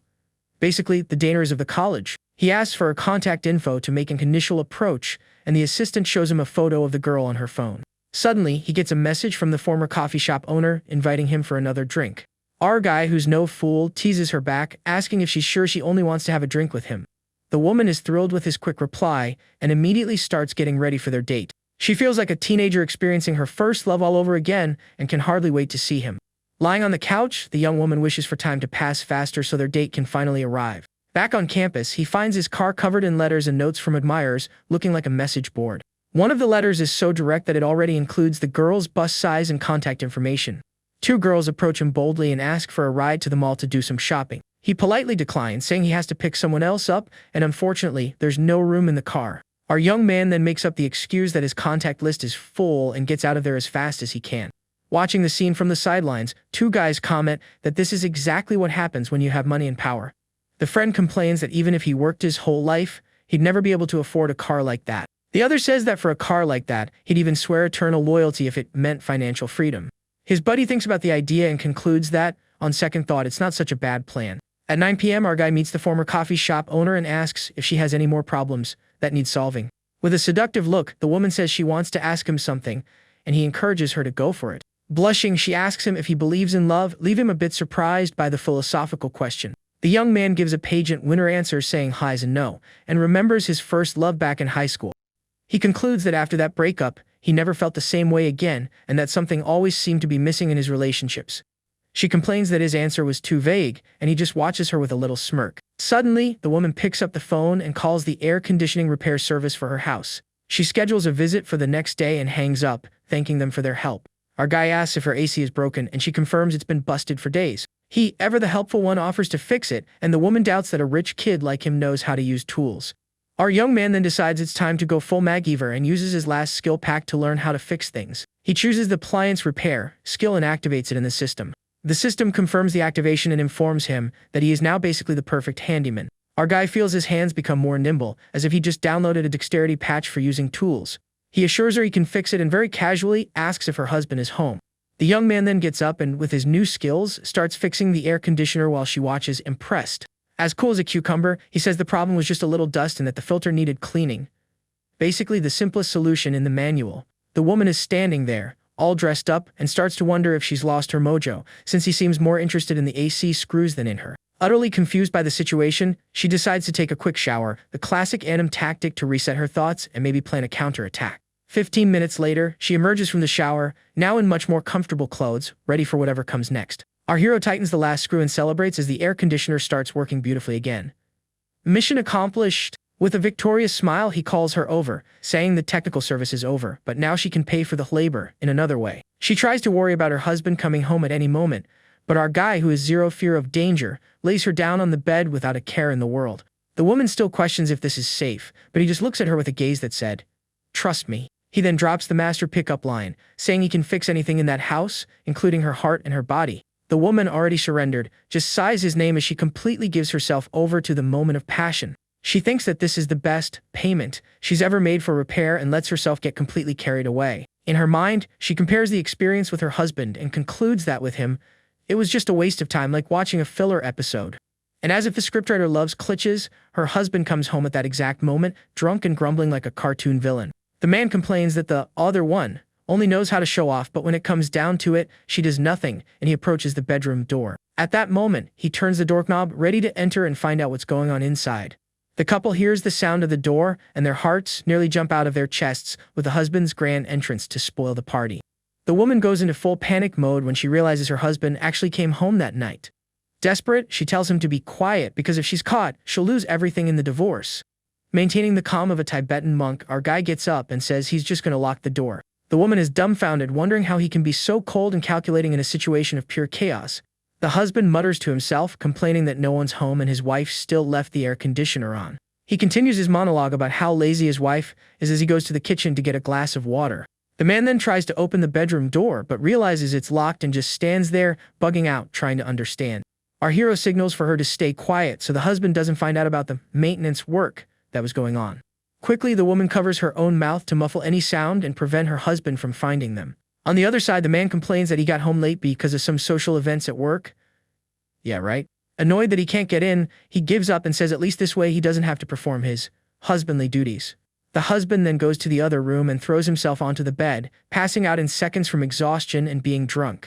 The woman asks the guy not to be so loud, since her husband is literally on the other side of the wall. He notices that her husband's snoring has a perfect rhythm and decides to use the soundtrack to continue what they started. The woman gives herself over to the moment again, thinking that the feeling he gives her is simply on another level. The next morning, the husband wakes up with a massive hangover, complaining about the cheap booze at the bar. To his surprise, he finds his wife in the kitchen, all happy, making breakfast in a cute apron. The man is shocked, as she hadn't set foot in the kitchen for about 2 years, and wonders what miracle occurred. Suspicious, he questions her about the locked door and asks, very suggestively, how her night's sleep was. With a radiant smile like someone who won the lottery, the woman says she slept like an angel and continues cooking. The husband finds her attitude way too suspicious, and his amateur detective brain starts working. He wonders if she's been up to something behind his back and decides to play Sherlock Holmes in the bedroom. The man checks the bed for any suspicious hairs or other evidence, but finds nothing. He also investigates the trash can, hoping to find the proof of the crime, but comes up empty-handed. Defeated, he concludes he must be imagining things, and the woman calls him for breakfast. The husband asks if she heard a strange noise in the wall during the night, but she denies it, saying she was fast asleep. With nothing else to investigate, he asks about the broken air conditioner and realizes that, miraculously, it's working again. Keeping her composure, the woman says she simply called someone to fix the unit. In her thoughts, she concludes that the noise he heard was from the repair, and that our hero didn't just fix the AC, but her heart too. Elsewhere, our hero's ex's best friend finds her looking like a zombie, with dark circles under her eyes and a look of defeat. The ex is there, crying her eyes out, complaining that our protagonist is living like a king while she's at rock bottom. Her friend, losing her patience, asks which of her countless ex-boyfriends she's talking about, and the girl says it's our hero. The ex explains with pure envy that after they broke up, he spent millions on gifts for other women. The friend, skeptical, doubts the story, but the ex shows her screenshots of the conversation with the personal trainer as irrefutable proof. She complains that the trainer quit her job to become a kept woman, and that it should have been her. The ex bitterly laments trading our protagonist for the other guy, and now she can't even sleep from regret. Her friend tries to console her, telling her to move on and find someone new, that it wouldn't be that hard. With her nose in the air, the woman says her standards have changed now, and she wouldn't look at anyone with less than 10 million in the bank.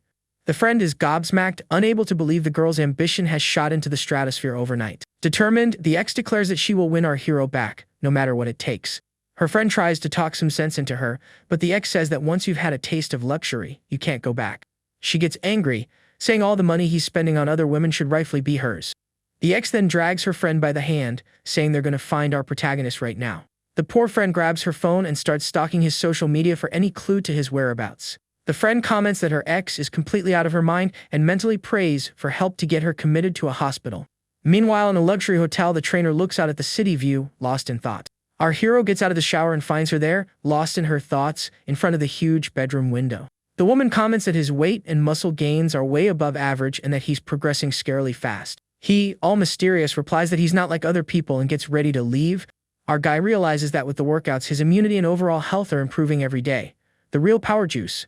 After getting dressed, he tells the trainer she doesn't need to wait for him, as he has other commitments on his schedule. She says she'll be waiting for his call and thinks that, finally, she feels useful and needed by someone. The young man thinks about how his girlfriend was the first to enter the game, but hasn't won as many rewards compared to the others.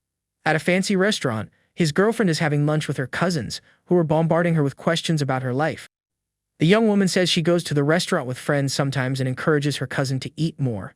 The cousin then goes into annoying relative mode and asks about her career plans, reminding her to look for internships. The brother-in-law throws cold water on her, advising her to prepare since her college isn't one of the best. The female cousin joins the conversation and asks if she has a boyfriend yet, because according to her it gets harder to find someone after graduation. The brother-in-law then offers to introduce her to a cousin of his who's interning at a big company. She immediately refuses the offer and reveals that she already has a boyfriend, leaving the couple completely surprised. Her cousin scolds her, saying that dating is a serious thing and she needs to be careful who she gets involved with. The brother-in-law insists, saying graduates from her college usually earn little and live a life of struggle. The couple gets super worried, thinking her boyfriend isn't good enough and that she'll end up getting hurt. She reassures them and thinks with a little smile that if she told them the truth about our hero, her brother-in-law would have a fit. His girlfriend announces she has to leave early, and her cousin, curious, asks if she has any plans. With a victorious smile, she reveals that her boyfriend is taking her to buy a new house. The couple is in shock and doubts the story, thinking no family in their right mind would buy a house before marriage. Just then, she points to the restaurant entrance where our hero is arriving in his luxury car and says, "He's got money." He arrives looking all elegant and calls for her to go while she introduces him to her cousins, who are left speechless, looking like statues. Our guy apologizes for not being able to join them, but ever so humbly offers to pay for their lunch. The cousin scolds him for showing off with a car that's worth more than their house. The couple just stands there, completely embarrassed and with their egos crushed in that super awkward situation. In the car, our protagonist hands her the deed to the house, saying she's now officially a homeowner. He mentally calculates that buying the house earned him over $6 million in cash back from the system. Stunks? Our young man teases her, saying he's going to find an educational film for her to learn how to thank him the right way. Blushing, she tells him to stop joking around, but holds onto the deed with the strength of someone who found the one-piece treasure. He notices that her affinity is almost at the maximum level and decides he's going to try to reach 100% that night. The dragon girl sends him a message, but the guy doesn't even open it, leaving her confused and frustrated. She laments becoming the type of person who begs for attention, something she always hated. Her friends advise her to get real, as the competition to be with him is bigger than the cast of Game of Thrones. Ignoring their advice, she remains focused on her business plan, determined to impress him. The young woman thinks that any girl would fall for a billionaire, and that she's no exception to the rule. Determined to win, the dragon girl sits down and starts working hard on her business plan. Elsewhere, our hero asks his girlfriend if she's thought about what she wants to do in the future. He says he has other businesses and can set something up for her to do, if she wants. Our guy thinks that with this super possessive girlfriend, he can't operate his harem freely if she's always around. The young woman is shocked by the number of techniques he knows, and he says he just looked them up online. All flustered, she says she'll pick one of them randomly with her eyes closed. 20 minutes later, she asks if he's enjoying it, and he tells her not to stop for anything. The girlfriend is surprised she learned so quickly and says that from now on, he's going to like her even more. He thinks to himself that he needs 10 more girls like her, who try so hard to please him. Suddenly, his phone rings and a desperate voice on the other end tells him to get out of where he is, like yesterday. Our guy answers the call and asks his friend what happened to make him sound so desperate. The friend says there's no time to explain and that he's sending him the location to go there immediately. Confused by the mysterious call, the young man sits up in bed, wondering what the heck is going on. Our hero was just cruising in his sweet ride when his phone rings. It was his buddy with that classic last-minute change of plans that everyone hates. The friend hits him with the excuse that he got dragged over there, but Yuan, who ain't got time for whining, tells him to just sit tight and wait for 30 minutes. Getting out of the car, our guy notices a worrying detail: the place is dangerously close to his counselor's house, setting off his potential mess ahead, Spidey sense. Suddenly, his friend pops out of the shadows and invites him in, hyping up some girl inside with amazing services. With his arms crossed and the confidence of a guy who's already beaten the game, the MC refuses, saying he's already got a harem of beauties and doesn't need any side quests. Just then, his buddy's eyes light up when he sees Yuan's ride, and he asks what kind of sorcery this is. Our hero, playing it cool, just says he bought the new toy. The friend is in total shock, since that's literally his dream car, and only then does Yuan ask why he was called to this shabby place to begin with. With a grin from ear to ear, his buddy reveals the bar is his and the renovations are almost done, trying once again to convince our hero to take an inside tour. As if summoned by a sadistic scriptwriter, two girls walk by, and one of them points right at Yuan with a look of recognition. Our guy turns paler than a ghost when he realizes one of them is his counselor, Li Xiao. The situation, which was already tricky, just got upgraded to nightmare mode. The counselor glares at him with a look of pure disappointment, while her friend, the police officer Li Meng, looks ready to jump down his throat. Totally busted, he gives a sheepish little wave, and his friend, completely oblivious to the danger, asks who these hotties are that just showed up out of nowhere. The two of them, however, ignore him with the coldness of an iceberg and turn to leave, but our MC runs to prevent an imminent game over. He gets closer and, in a desperate attempt at damage control, asks if he can come over to their place and help with dinner. Li Meng, the sister who's already in full-on Super Saiyan mode, turns around and rips into him, calling him shameless for hanging out at a place with special services and hurting her sister on top of it all. The young man tries to defend himself, swearing it's all a misunderstanding and that he was just waiting for someone like an RPG extra. The girl isn't buying it and throws it in his face that her sister tried to accept him and even bought him a gift, but he chose to mess everything up. Then, the two of them leave and the friend tells him to go find that girl with the amazing services, while the counselor's affinity level plummets faster than the price of a crashing cryptocurrency. His friend walks over munching on imaginary popcorn and asks if all that drama was about his new girlfriend. RMC just sighs, saying there's no point explaining while she's all heated up and that this time, he thinks he really screwed up big time. Yuan's friend, finally realizing the mess he caused, apologizes and asks who that lady was that he'd never seen before. With a heavy heart, our guy reveals she was his counselor and English teacher, leaving his buddy looking like he just saw a ghost. He then says he'll figure out a way to smooth things over with her later and tells his friend they should go talk somewhere less problematic.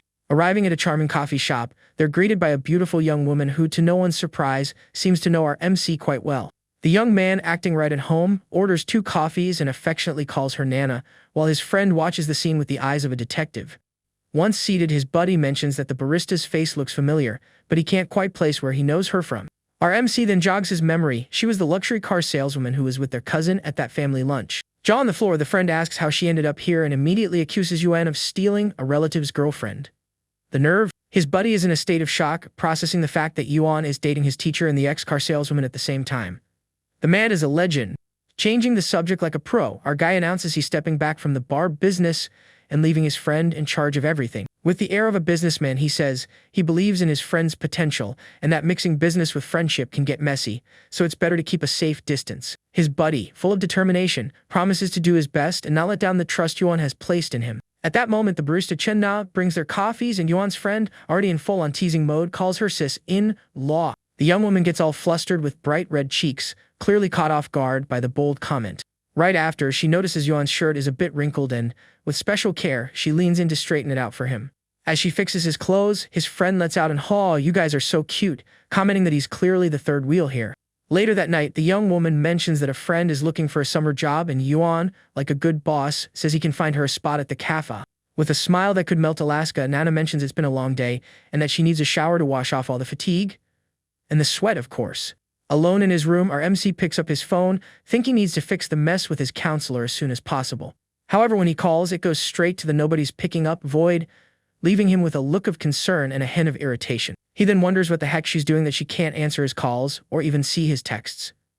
Little does he know. Meanwhile, at the counselor's house, her sister Li Meng is fuming, saying he's got some nerve to still have the guts to call. The girl hugs the counselor, who's totally down in the dumps, and says Yuan is no good and it was for the best they found out the truth now. With tear-filled eyes, the young woman asks why guys like going to those kinds of places so much. Her sister replies that it's obvious, because most guys are like that, they go there looking for thrills. And for very specific reasons. She explains, like an expert on the subject, that they have needs, and that the women there are professionals at pleasing them. The counselor then remembers when Yuan hugged her and she pushed him away, and a terrible idea pops into her head.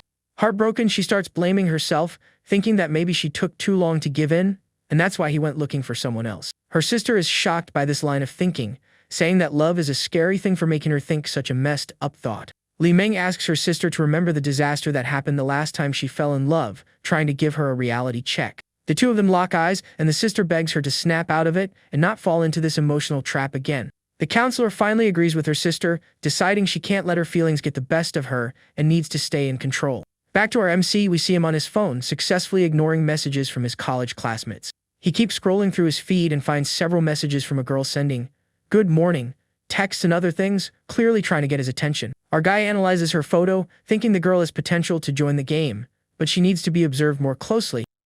With the coldness of a strategist, he replies with a short message, knowing he'll just make her even more obsessed with him. Suddenly, the door opens and Nana calls his name with a smile, catching him completely by surprise. She's dressed in a flawless office outfit with glasses, a look that cranked her seduction power up to level 9,000. The young woman asks if he liked the surprise, and our guy admits that she's really messing with his head today. With an inviting look, she beckons him to come in, and the two embrace as he compliments how incredible she looks. Lying in bed, Nana comments that he seems different today, and Yuan, curious, asks what she means. She says he seems stronger and asks if he's been working out. He confirms and slyly suggests they move to the couch. Our athlete then jokes that he can be her gym equipment and suggests that next time they could try a riding exercise, but she, in her innocence, asks what the difference is. He replies that it's basically the same thing and invites her to try out the new routine, which gets the young woman super excited about the game. After a good long tense workout, the guy praises Nana, saying she has a natural talent like a true Amazon. The next day at college, someone is about to open the student committee door, unaware of the chaos waiting inside. The door swings open to reveal a scene worthy of Black Friday, a crowd of students trying to hand in forms to one poor professor. Dozens of students are pushing and shoving to submit their projects, while the woman looks like she's about to have a breakdown at any moment. The professor, buried under a mountain of paper, wonders why, all of a sudden, so many talented girls decided to show up for the project. Meanwhile, at the gym, a phone starts ringing. The screen shows a call from secretary. The MC, who's working out next to a girl, sees the call and wonders who the heck this secretary is. When he answers, the voice on the other end informs him they've received 653 applications. He cuts straight to the chase and asks for the male to female ratio. She reports that there are 628 women and only 25 men. Without hesitating, he tells her to only pick out the really good projects. On the other end of the line, the secretary gets worried, asking if this means all the men will be automatically rejected. He clarifies that he's not trying to start a girls-only club, and that any good proposals from the guys should be approved. Our hero thinks that if he only approves pretty girls, the project will look like a modeling agency, and he needs brains, not just pretty faces. The girl on the treadmill next to him, pouting with jealousy, asks him why he didn't answer a question while he was on the phone.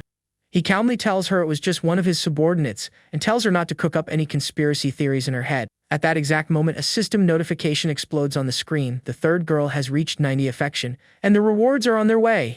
Nana's affection hits 90, and the MC is already getting hyped, wondering what insane reward the system cooked up this time. The system unleashes the legendary drop of 5mm hardware upgrade, a fund of 30 million in his account, and 2 skill vouchers. What a haul, my friends! The MC is ecstatic about the growth bonus, thinking that no man on Earth would turn down an upgrade like that. Without wasting a second, he activates the first reward and feels a strange, promising warmth in his lower body.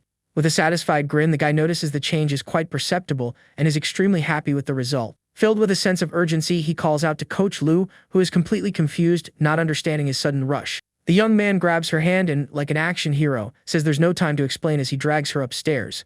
The scene cuts to a silhouette of the two in the shower, and the girl comments that something about him seems different. He, playing dumb, asks what's changed. She's left wondering if she's imagining things or if working out really does work miracles. With a triumphant smile, our guy suggests that maybe it wasn't him who changed, but that she just got more sensitive. Completely embarrassed, the young woman asks him to go a little easier next time because she really can't keep up with his pace. The MC hugs her and promises to do a proper warm-up beforehand while thinking that the rewards effect is just plain wild. A while later, our hero says goodbye to the coach who's passed out on the bed and tells her to rest well. As he leaves the room, he reflects that his new weapon, freshly upgraded, will need a careful tutorial before being introduced to the other girls in the cast. The next day, driving his car, he thinks about the huge problem with the counselor, who is still giving him the silent treatment. He decides the only way to solve this is the old-fashioned way, face-to-face, and so he heads over to her house that afternoon. Knocking on the door, he hears her voice ask who it is. With the creativity of a secret agent, he makes up a story about being from downstairs and having a water leak. When she opens the door, the young woman recognizes him and, with fire in her eyes, accuses him of lying to her yet again. Quick as a ninja, the guy holds the door before she can slam it in his face and insists on coming in so they can talk. With an expression like she just sucked on a lemon, she asks what he wants, with zero interest in hearing what he has to say. The young man, staying calm, states that they need to talk because she definitely got the wrong idea yesterday. Operation Clear My Name is officially underway. Lichou glares at him like she's caught a liar red-handed and questions his whole misunderstanding story, completely doubting his innocent act. He insists he did nothing wrong, but the counselor, fed up, says she doesn't believe a word and tells him to take a hike. Feeling the door about to slam in his face, our hero lays out the truth, explaining that his childhood friend changed their meeting spot at the last minute, turning a normal restaurant into that den of vice. Still skeptical, she acts like a prosecutor and demands concrete proof that he was just waiting for someone and not browsing the menu. Whipping out his phone faster than a ninja, he shows her the chat history, the irrefutable proof that the original meeting was at a civilized restaurant. To seal the deal, he even suggests she can request the security camera footage in full CSI crime scene investigation style. She finally seems convinced by the evidence, and he reinforces that he would never go to a place like that of his own free will. And just like magic, her affinity bar not only recovers but shoots up to 70. The young woman, all embarrassed, apologizes for jumping to conclusions. Our MC's jaw drops because her affection not only returned to normal but also got an XP bonus. Stunks! He says it's all good and, seeing an opening, drops the classic "Could I get a glass of water?" A master move to buy more time. Suddenly suspicious again, the counselor accuses him of trying the same trick as last time, going into full on-defense mode. Our young man puts on his best innocent angel face and swears on his life it's just for water, promising he'll disappear right after. She stares at him, wondering if she can trust him, and he confirms with a smile that could sell ice to an Eskimo. Worn down, the young woman gives in and asks him to wait a second while she gets the water. The door closes in his face, leaving our hero waiting outside, feeling like a food delivery guy. Exactly 12 seconds later, the door opens again, and the counselor reappears, mysterious as ever. To his surprise, she hands him a sealed bottle of water without even opening the door all the way. The security level is off the charts. He takes the bottle, thinking she's treating him like a horror movie villain with zero trust on his resume. The door closes again, leaving him alone in the hallway with his little bottle of water as a consolation prize. A neighbor who watched the whole soap opera unfold comments that young people today need to be more patient and not rush things. Our guy, full of modern wisdom, replies to the lady, "You snooze, you lose," adding that if you're not quick, someone else will take your spot. The woman is completely charmed by the boy, finding him handsome and high quality, and even considers dropping by a club to check out the scene. Getting into his car, he concludes that the mission was a success, the misunderstanding was cleared up, and from her attitude, he knows she still wants to get closer. Suddenly, a notification pops up on his screen. A girl named Su Shui, the dragon girl, is calling. Answering the call, the young woman informs him that the plumbing job has been finished, and he says he's on his way to check it out. An hour later, our MC arrives at the meeting spot, ready for another day of work, investments. A young redhead is waiting for him, sitting on the curb with a thoughtful expression, looking like the star of an indie music video. Stepping out of his spaceship of a car, the guy walks over and asks if she's been waiting long. She stands up, a little nervous, and says she hasn't. He, trying to break the ice, jokes that she doesn't need to be afraid because he doesn't bite, unless asked. Pointing to the building, our young man asks her to lead him inside so he can inspect the work. She readily agrees, offering to show him every detail. He thinks to himself that she's extremely professional and confident. Once inside, she explains that all the plumbing and heating is done, and now all that's left is the fun part, picking out the tiles. In the courtyard, the redhead shows that the project followed his request to a T, and our guy, satisfied, praises her excellent work. Walking by the pool, he invites her to dinner, but the young woman politely declines, saying she needs to get home. Curious, he asks why, and she explains her modern-day Cinderella routine. She has to cook for her mom and her younger brother. Unexpectedly, our hero turns towards her with an intensity that catches her completely off guard. And in that moment, the scriptwriter activates anime cliché number 1, the sudden downpour. Like a true gentleman, he pulls her close, and only then does he notice that the young woman has a killer body. Blushing furiously and completely frozen, the young woman stammers his name, her brain glitching from the sudden closeness. The two of them just stand there, almost touching as the torrential rain pours down on them, creating the perfect scene for a manga cover. He says the rain is coming down too hard and that they need to get inside quickly. The redhead, still in a trance, can only agree. Our guy shields her from the rain, but it doesn't do much good, as the water leaves her clothes completely soaked, raising the embarrassment level to over 9,000. Safely inside, the young woman crosses her arms, dying of embarrassment, and asks him not to stare. He, with a straight face, says it wasn't on purpose, but that the view was simply too eye-catching to ignore. Still flustered, the young woman remains silent, using her arms as a shield against his gaze. With her face the color of a tomato, the young woman just stands there, not knowing what to do or say in this super awkward situation. The guy then hugs her from behind with the excuse that it'll help her warm up after getting caught in the rain. Yeah, right. An epic debate rages in her mind. She's never been this close to a guy, and part of her wants to push him away, but the other part remembers that you can't offend a VIP client. He notices her staring and with a cheeky little grin asks if it's because he's too handsome. This man's self-esteem is through the roof. The poor girl is completely speechless. Her brain simply didn't have the software installed to process a pick-up line like that. Our MC flashes the classic corner of the mouth smile, the famous smirk of an anime villain thinking she's too pure and innocent for this world. Interpreting her red face as a green light on the flirtation traffic signal, he hugs her a little tighter, ready to move on to the next level. And after a 30-minute scene cut, we see our guy checking the window, like someone checking if the level boss has left yet. He announces that the storm has passed and her ride is ready, but the young woman, still processing what just happened, asks him to please take his hand off her. He gets a little awkward and uses standard excuse number 3 from the player's handbook. "I was just worried you were cold, I swear." 40 minutes later, they arrive at her place. She thanks him for the ride, but he never wanted to give up, immediately asks if he can come up for a cup of coffee. Right away, our young man realizes the situation here is rough. The building she lives in has seen better days, looking like a set from a post-apocalyptic movie. She tries to brush him off, saying she has to become the head chef of the house, but he insists with the classic, "I'll just sit in the corner, I promise I won't be in the way." And just like in any good neighborhood, the human satellite dishes, also known as nosy neighbors, are already starting to gossip about the fancy car parked out front and the girl's supposed new boyfriend. In their minds, the story is already confirmed he brought gifts, therefore he's Prince Charming who's come to save the damsel and improve the family's life. But there's always the team of pessimists who come in to throw cold water on the idea, saying that rich guys just play with poor girls' feelings and then disappear. That is until a little old man, who had been quiet in his corner, tells the gossip squad to shut up and show a little respect. At that moment, a cute little boy runs up to hug the young woman. She, with all the affection of a big sister, asks if he's hungry and promises to make dinner. Our MC watching the scene asks if that's her brother, and the redhead formally introduces them. The little one's name is Xiao Ji. She apologizes for the boy's shyness as he hides behind her as if our hero were the boogeyman. Her mother then appears in the room. Her daughter, worried, asks why she got up, and the lady says she just wanted to stretch her legs a bit. The redhead then introduces Yuan to her mother. He, like a good potential son-in-law, greets her with his friendliest smile. The mother, with her super mom radar fully activated, notes that this is the first time her daughter has brought a boy home and starts connecting the dots. Seeing the gifts, the woman invites him to come in and sit down, and our hero accepts immediately, feeling like he's passed the first stage of the mission. Once they're settled, the young woman tells him to make himself at home, while she takes her post in the kitchen to prepare dinner. And 30 minutes later, a wonderful smell fills the house. Dinner is served, and it looks delicious. The family gathers at the table, and little Xiao Ji, with the honesty of a child, compliments his sister's cooking, saying it's delicious. Our guy, very polite, praises the mother's kindness and says that just tasting her daughter's cooking is more than enough to make him feel satisfied. Observing the family dynamic, he realizes just how strong this young woman is, being the true pillar that supports their home. After dinner, he gets up to leave, but the redhead calls out to him, saying she needs to return the money he advanced her. He then, with a plan in mind, asks to borrow her phone for a second. The young woman, not understanding a thing, hands over the device. With his plan executed, our guy says goodbye and leaves, waving to the girl, who stands at the door watching him walk away. Suddenly, her phone buzzes. A notification reveals the unthinkable: he just transferred 50,000 into her account. Desperate, she runs to the window and screams his name, but our hero activates his imaginary headphones mode and continues on his way as if nothing happened. Nearing his car, he thinks that the money could give her family's life a nice upgrade, but he wonders if her pride will allow her to accept it. Getting into the car, he decides he'll return the money if she insists, but at that exact moment, he feels that familiar sensation.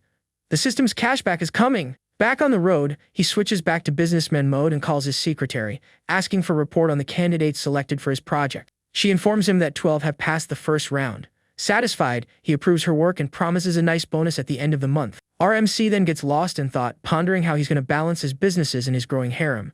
The life of an MC isn't easy. Meanwhile, the nosy neighbor strikes again, asking the redhead's mother if the guy is really her boyfriend. The mother, being honest, says she doesn't know. The neighbor insists, saying the guy is filthy rich because of his car, and when she mentions the price, the mother's jaw hits the floor. The gossip, now in matchmaker mode, suggests that a marriage to him would solve all the family's problems and tells the mother to go talk to her daughter ASAP. But the mother, showing her integrity, says the decision is her daughter's and that she would never force her into a marriage for money. To make matters worse, another neighbor joins the conversation, adding fuel to the fire, saying the guy seemed interested but has probably already lost interest. The mother goes inside, visibly shaken by the meanness and speculation of the neighbors about her family's future. In the kitchen, she calls her daughter over for a serious talk. The young woman turns around, ready to hear what her mother has to say. Straight to the point, the mother asks what her real relationship with Yuan is. The young woman, a bit nervous, explains that he's just a client. The mother presses on, asking if he hasn't shown any interest. The redhead admits that he acted in a very strange way earlier. At that moment, she remembers seeing another woman with him before and starts to wonder if that might be his official girlfriend. The mother sighs and asks the million-dollar question: how does her daughter really feel about him, since she seems like a sea of confusion? The young woman gets all tongue-tied, denying it with all her might, and repeats the mantra: he's just a client, he's just a client. The mother, sensing her daughter's distress, hugs her and tells her not to pay any attention to the gossip, reinforcing that she doesn't have to marry for money. The two share a warm hug. The mother's words are like a soothing balm, and the young woman finally feels a little more relieved. But as she closes her eyes, the memory of the hug in the rain comes flooding back, and she stands there, lost in thought, trying to decipher her own feelings. The scene of the hug plays on a loop in her mind like a GF, leaving her more and more confused about what she really feels for him. With her face flushed, she gets lost in thought, in an internal battle to try and understand the mess that has taken over her heart. The next morning, our hero had barely opened his eyes next to Coach Lu when his phone was already ringing for a business call. On the other end of the line was the Dragon Girl's boss, wanting to discuss the issue with her apprentice. He, like a good investor, agrees to meet for coffee. At the coffee shop, the redhead's boss gets straight to the point: the story about that $50,000 transfer that the girl tried to return but couldn't. Our hero, with the calm demeanor of someone who's seen it all, confirms the story and takes a sip of his coffee as if they were discussing the weather. The woman then cuts to the chase and asks him to accept the money back, explaining that the young woman was super uncomfortable with that gift. With an air of someone who has no time to waste, he asks if that's the only reason he was called here. The boss, acting like a professional Cupid, says that if he wants to win the girl over, he's going to have to work a little harder. He, maintaining his good guy persona, swears he had no ulterior motives with the money and that honestly it doesn't even matter anymore. Our guy finally accepts the return transfer, but he notices a curious detail: there's an extra 200 in the account. All he can think is that the redhead is as stubborn as a mule. Changing the subject like a pro, he asks if a certain director has been inviting the girl to business dinners, but her boss denies everything. Mission accomplished. He thanks her for her time and gets out of there, leaving the woman alone with her thoughts and her cooling coffee. The boss sits there, thinking it would be a fairy tale ending for the redhead to end up with him, but she knows her apprentice has her pride and won't be bought by any man. Back in the car, the phone rings again. It was the owner of the coffee shop with a sultry voice, inviting him over for a suspicious cup of coffee. With that mischievous grin of someone who loves danger, our guy says that her husband being around just makes things more exciting. The woman then invites him to her house, and he accepts, joking that he needs to recharge for the higher conditioner. Punctually at 6 in the evening, our MC arrives at the woman's house and finds her in the kitchen, preparing a dinner that smells delicious. She says she's making a special soup, and he thinks that married women really do have a PhD in understanding men's desires. Sneaking up behind her like a ghost, he asks if she's ever made that soup for her husband before. The woman replies that it's her first time. She got the recipe online just to impress him. Now that's dedication. Our guy then hugs her and asks what time the man of the house usually shows up. She replies that he doesn't get home until around 9 at night, which gives them plenty of time to have the soup, of course. The woman asks if he's enjoying it, and our guy responds with a sound of approval that says more than 1,000 words. An hour later, he compliments the soup again, and she, ever the helpful one, offers to make it more often in the future. He says that might be a bit complicated, but she drops a bombshell. She's decided to file for divorce to finally find her own happiness. Our guy, surprised, supports her decision, even though, deep down, he would have enjoyed the adrenaline rush of being the other guy for a while longer. The woman thanks him, saying he's the one who gave her the courage to make this life-changing decision. He jokes not to blame the divorce on him and playfully pinches her cheeks like he's playing with a kitten. The MC is already calculating in his head with the divorce, he'll be able to spend money on her openly, and her affinity bar will skyrocket. As he drives away, fate plays a trick on him. Her husband sees him and instantly recognizes the expensive machine. The man just stands there, bugging out, finding our hero's face familiar and trying to remember where he knows the guy from. And then, the memory hits him. It's the rich guy who bought a car for a saleswoman. He's left wondering what the heck that guy was doing in his neighborhood. Back at home, the husband compliments his wife on the soup, but she, with the coldness of an iceberg, says the soup wasn't for him. Ouch! With a little smirk, the woman sips her soup calmly, ignoring her husband's existence as if he were a piece of furniture. The man complains about the heat, but she replies that she doesn't feel a thing and won't be turning on the AC. The Cold War has begun. Inwardly, she thinks that she's not afraid of a confrontation. She's just worried about our hero's cologne lingering in the bedroom. The husband, oblivious to everything, gets up and announces he's going to take a shower so they can have some alone time later. Little does he know, 10 minutes later, he finds the bedroom door locked and wonders why she would do that. Did she already pass out? Annoyed by being ignored, the man throws himself on the couch and grumbles that next time he'll find someone younger and more willing to have fun.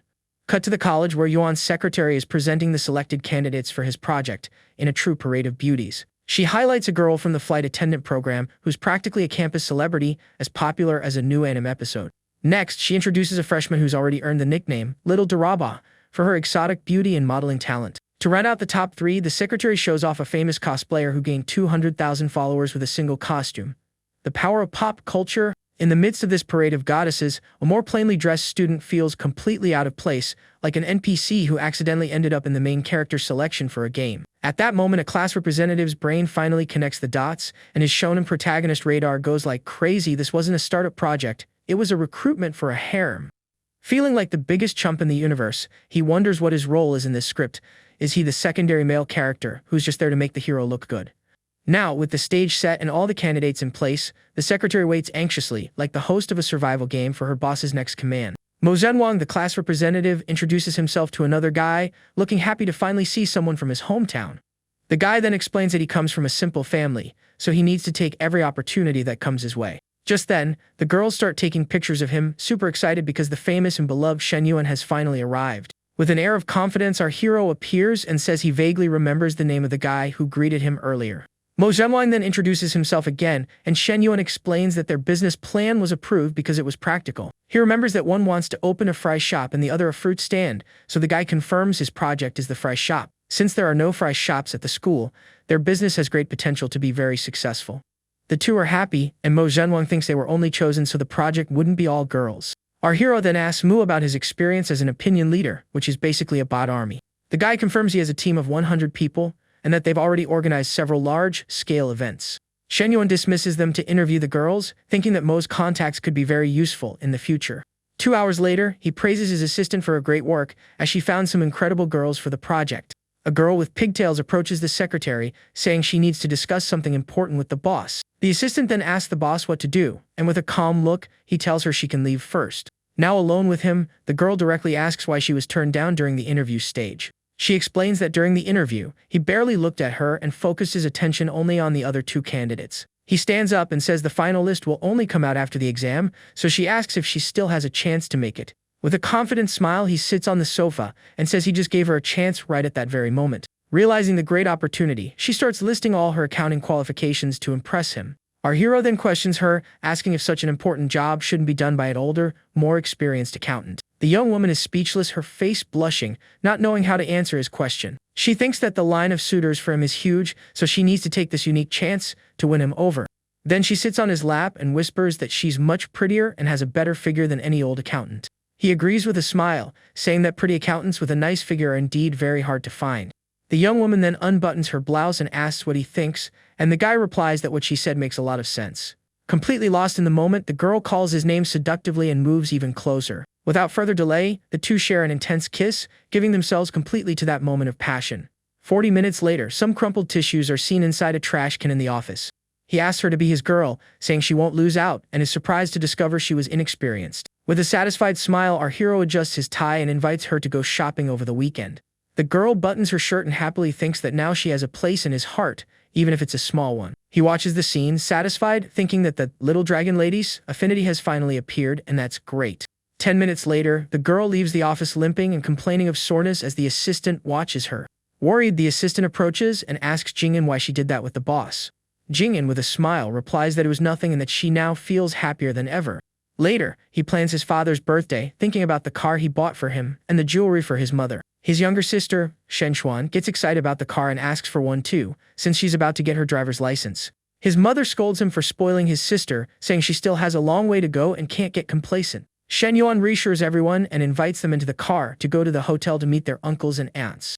The sister complains that her mother doesn't spoil her, and the mother tells her to act like a young lady and get in the car. At the hotel, the whole family is gathered in the dining room, with the men on one side and the women on the other.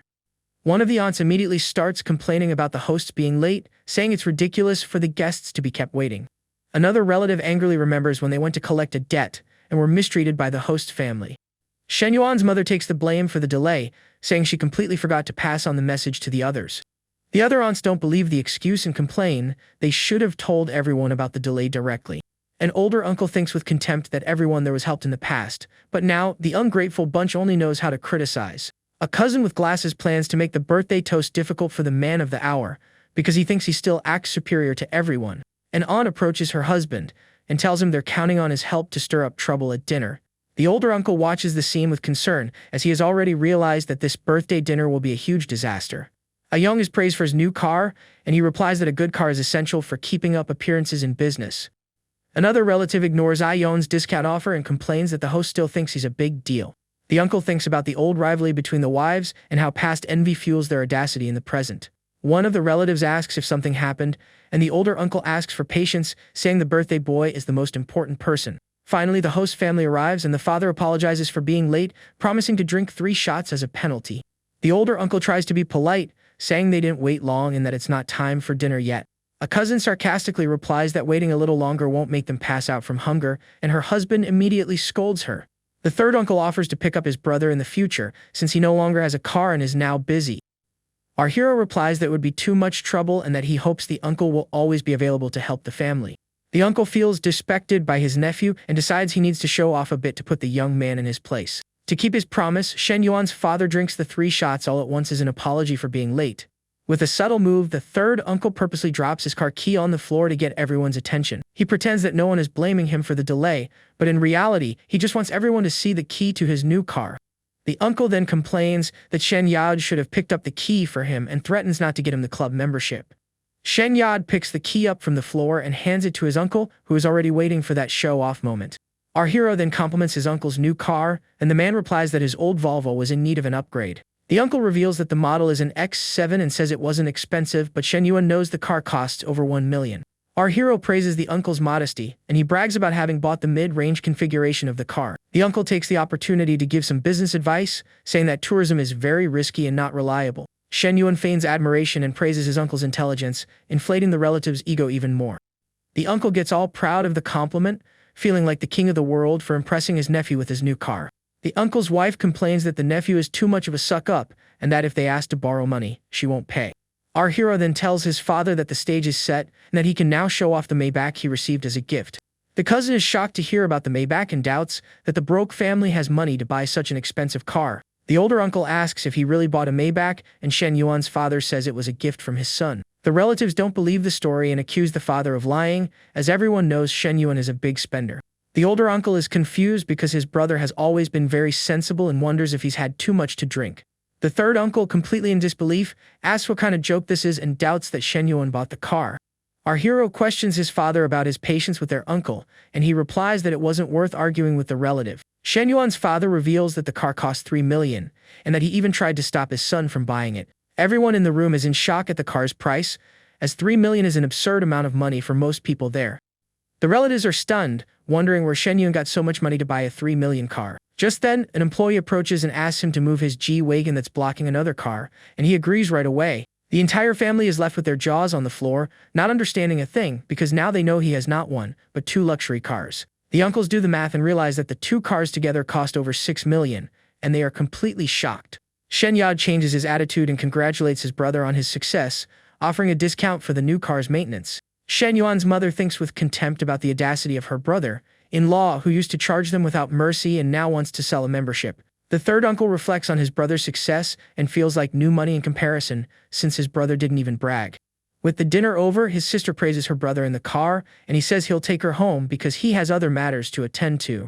Shen Xuan insists on going along, because she knows he's going to see her sister-in-law, and our hero ends up giving in to her request. Seeing a sports car, she asks the price, and he reveals that the final cost was 2.73 million. His sister is shocked and asks how he knows the price, and Shen Yuan reveals that the car belongs to her sister-in-law. The young woman is dumbfounded by the revelation, as she didn't expect her brother to have bought such an expensive car for his girlfriend. Arriving at the apartment, a beautiful woman greets him with a radiant smile and invites him in. She then asks who the girl is, and he introduces his younger sister, Shen Xuan, who seems a bit shy. The other girls in the room welcome the sister and comment on how much the two look alike. All 3 women pamper the sister, offering her fruit and coffee, trying to please her in every way. Shen Xuan is confused by so much enthusiasm and wonders why these beautiful women are trying to please her. She then turns to her brother and asks which of the 3 is her real sister-in-law, making the guy feel awkward. One of the young women explains that they knew Nana was moving in, so they came to visit for her housewarming. Lu Menglu introduces herself to the young woman and says that the owner of the house is Chen Na, but she can call her sister Nana. The younger sister faces Chen Na and asks if she is her sister-in-law, then try to understand the situation. The other 2 young women look at Shen Yuan with a smile, waiting to see how he will explain this. With a sly grin, our hero reveals that actually the other 2 girls are also his sisters-in-law. The sister's jaw drops, wondering how her brother manages to keep 3 girlfriends in harmony. The 3 beauties stand there, with Nana and Menglu smiling while the other friend seems a bit out of place. Still in shock, the young woman turns to her brother and asks if what he said is really true. Menglu and Chen Na confirm with a warm smile, showing that his statement was serious. His sister calls him a scoundrel, and he jokes that this is just the beginning and that she needs to get used to it. The girls then approach the young woman and invite her to go out and have fun with them whenever she wants. Our hero explains that his sister is going to college, and Nana promises to help her fit in and open up more. The friend in the hat feels like an intruder in the middle of this family union and thinks she's only good for warming the bed. In a flashback, the friend comments that in ancient times, it was common for sisters to share the same husband. The young woman then complains that if they are such good friends, why do they use her as a messenger instead of talking directly? She grumbles that the other 2 get luxury cars while all she gets is the job of putting up with the situation. Back in the present, our hero says his goodbyes, mentioning he's going to rest, and leaves the girls to talk alone. Chen Dai invites Shen Xuan to go shopping to take advantage of her brother being asleep so they can have some fun. Menglu offers to teach all her style secrets to the young woman, who gets super excited about the idea. And so, the group of 4 girls heads down to the garage excitedly, ready for an afternoon of shopping. Menglu suddenly says she forgot her purse upstairs and asks the others to wait a moment. After 10 minutes, she sends a message telling them to go on ahead, because she has other matters to take care of. The friend in the hat gets annoyed, thinking that while the others are having fun, she has to make up an excuse. Menglu then enters the bedroom and finds our hero sleeping peacefully in bed. She gets closer and gives him a kiss on the cheek, and the guy wakes up, wondering what was pressing against his face. As he opens his eyes, he recognizes Coach Lu and wonders what she is doing there. He asks if she's crazy, and the young woman replies that since the others left, they are now alone in the house. Our hero then asks why she didn't go with them, and Menglu replies that she wanted to stay to keep him company. He accuses her of being up to something, and she approaches him with a seductive look. The young woman takes off her blouse and pretends to understand what he's talking about, making the mood even more heated. She calls him hubby, and says she missed him, and he asks if she's getting the form of a dress wrong again. The young woman then calls him daddy, and he says it's not loud enough yet and asks her to repeat it. With all the force of her lungs, the coach shouts, "Daddy," completely surrendering to the moment of passion. An hour and a half later, Shen Xuan is seen carrying several shopping bags on her way back to the apartment. On the phone, the sister says that Qianqian had to leave with Lulu and Nanazi and asks when he's going to arrive. Shen Yuan says he's already on his way, and he pulls up outside the campus with his Ji-Wei-jin. A guy in the window of a pawn shop is impressed by the car and tries to remember the owner. Our hero gets out of the car, and the guy from the shop finally remembers who he is. He recalls that 3 months ago, that same kid came to the shop to cash out all his credit. The guy remembers that he used all the money to buy an expensive handbag and left the shop looking very happy.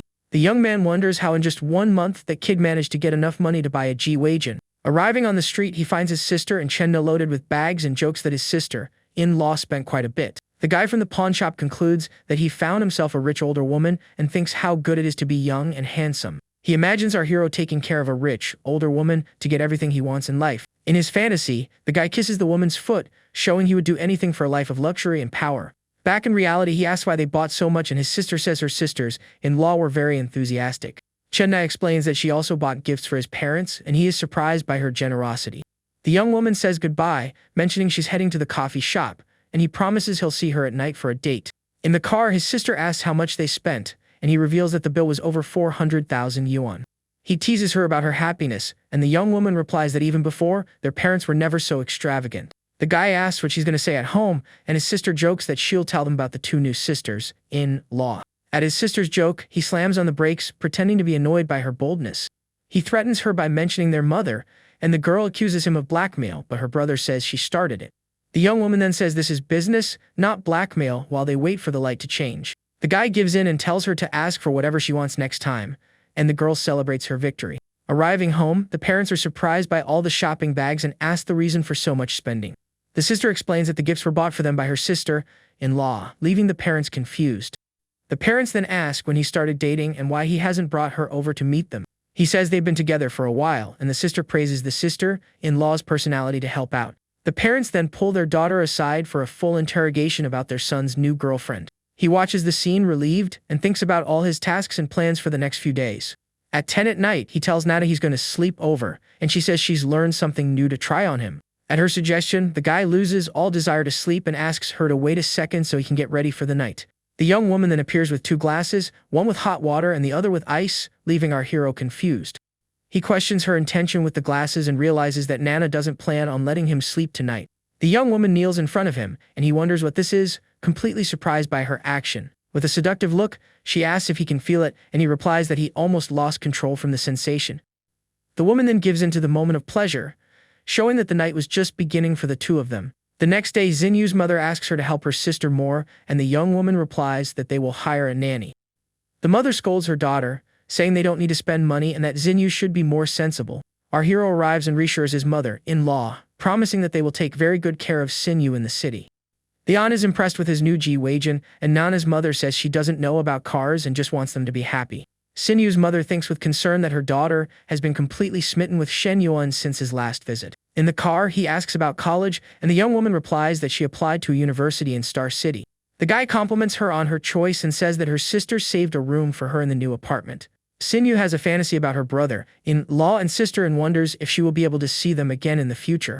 With a blushing face, she declines the offer, saying she's afraid of getting in the couple's way with her presence. Nana encourages her to visit her sister more, saying she gets very lonely at home because her brother-in-law goes out a lot. The young woman thinks about how kind her brother-in-law is and how her family's life has completely changed because of him. Our hero is surprised to see her affinity meter and wonders if the girl is trying to charm him. Arriving at the apartment, he asks Nana to take Sinyu out to have fun and says he has other commitments. Half an hour later, he parks in front of Lemeng's building and waits for her, leaning against his white car. On the phone, the guy begs for another chance, saying he made a mistake that any man would make. Our hero watches the scene and realizes that this is Li Meng's ex-boyfriend, and that he's the reason she dislikes cheating. With a confident smile, he decides he needs to help Li Meng get rid of that guy to please his counselor. The annoyed ex-boyfriend complains that Shen Yuan blocked his car, and the guy replies that he won't be polite to him. The guy with glasses gets irritated by Shen Yuan's arrogance and questions if having money makes him superior to everyone. Our hero then reveals that he knows he is Li Meng's ex-boyfriend, leaving the guy completely surprised. Startled, he kicks his own car and asks if Shen Yuan is Li Meng's current boyfriend. The two stare at each other with looks of rivalry, and the ex-boyfriend tries to understand the situation. The guy concludes that she got herself a sugar daddy, and that's why she refuses to see him, but he wishes them an unhappy ending. He brags about having dated Li Meng for 2 years and said even if they're together, he'll never have all of her. Our hero finds his tactic very amateurish and compares it to the one he used with Hu Jun in the past. He then replies that he doesn't care about having all of her, because for him, just her body is enough. The guy is shocked by the revelation, and Shen Yuan imagines a steamy scene to provoke him even more. The ex is furious because he always thought she was single, because she missed him and feels completely deceived. Our hero then waves to the counselor who is leaving the building at that exact moment. The woman approaches, and the ex-boyfriend is left speechless upon seeing the counselor's beauty up close. The counselor's sister glares at the guy and tells him to never look for her sister again. She then calls for Shen Yuan to leave, and he opens the car door for her like a gentleman. Our hero says goodbye to the ex with a sarcastic smile and leaves him standing there, completely confused. In the rearview mirror, he sees the guy still standing in the same spot and wonders if the rumor is real. The ex-boyfriend shouts indignantly that the rich can do whatever they want, even have 2 sisters serving him. In the car, the counselor scolds him, and he explains he only said that to get rid of her ex-boyfriend. She feels awkward but thinks that with his help, maybe Li Meng can finally move on. He invites her to the mall, but the young woman refuses, saying it's too expensive, and suggests a cheaper place. With a confident smile, he says that the price doesn't matter, because he'll pay for everything she wants. The counselor then reveals that his sister's birthday is coming up, and that she needs help choosing a gift. She makes it clear that she won't accept any gifts for herself, and is only there to help with his sister's present. He agrees but thinks with a mischievous smile that he'll find a way to make her accept a gift. In the store, the saleswoman greets them with a smile, and he encourages her to try on any clothes she likes. The counselor asks for a dress in size small, and the saleswoman suggests a medium because of her figure. The saleswoman then shows a beautiful white dress, and the counselor is enchanted by the piece. He waits for her outside the fitting room and offers to help if she needs anything. On the phone, the counselor says the dress's zipper is stuck and asks him to call the saleswoman. The guy tells her to wait, and that he will help her with the zipper problem himself. With a blushing face, she asks him not to come closer, but he tells her to turn around so he can fix it. He approaches her and tells her to relax, as he's just going to zip it up and leave the fitting room. With the dress almost falling off, she asks him to hurry up, making the atmosphere even more tense. He is impressed by the beauty of her back, and the counselor asks him to just zip it up already. Carefully, the guy holds the zipper and gets ready to close the counselor's dress. He tells her to be calm so he doesn't rip the dress, and she worries that someone might hear them from outside.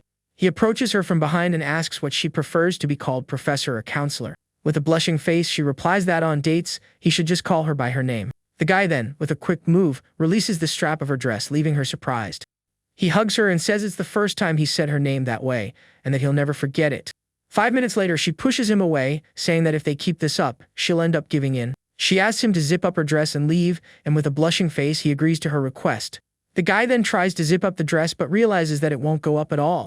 He jokes that the dress doesn't fit, and she, annoyed, tells him to get out of the fitting room immediately. The young man just stands there, not knowing what to do, completely confused by the unexpected situation. The saleswoman approaches and suggests she try another style since that one didn't fit.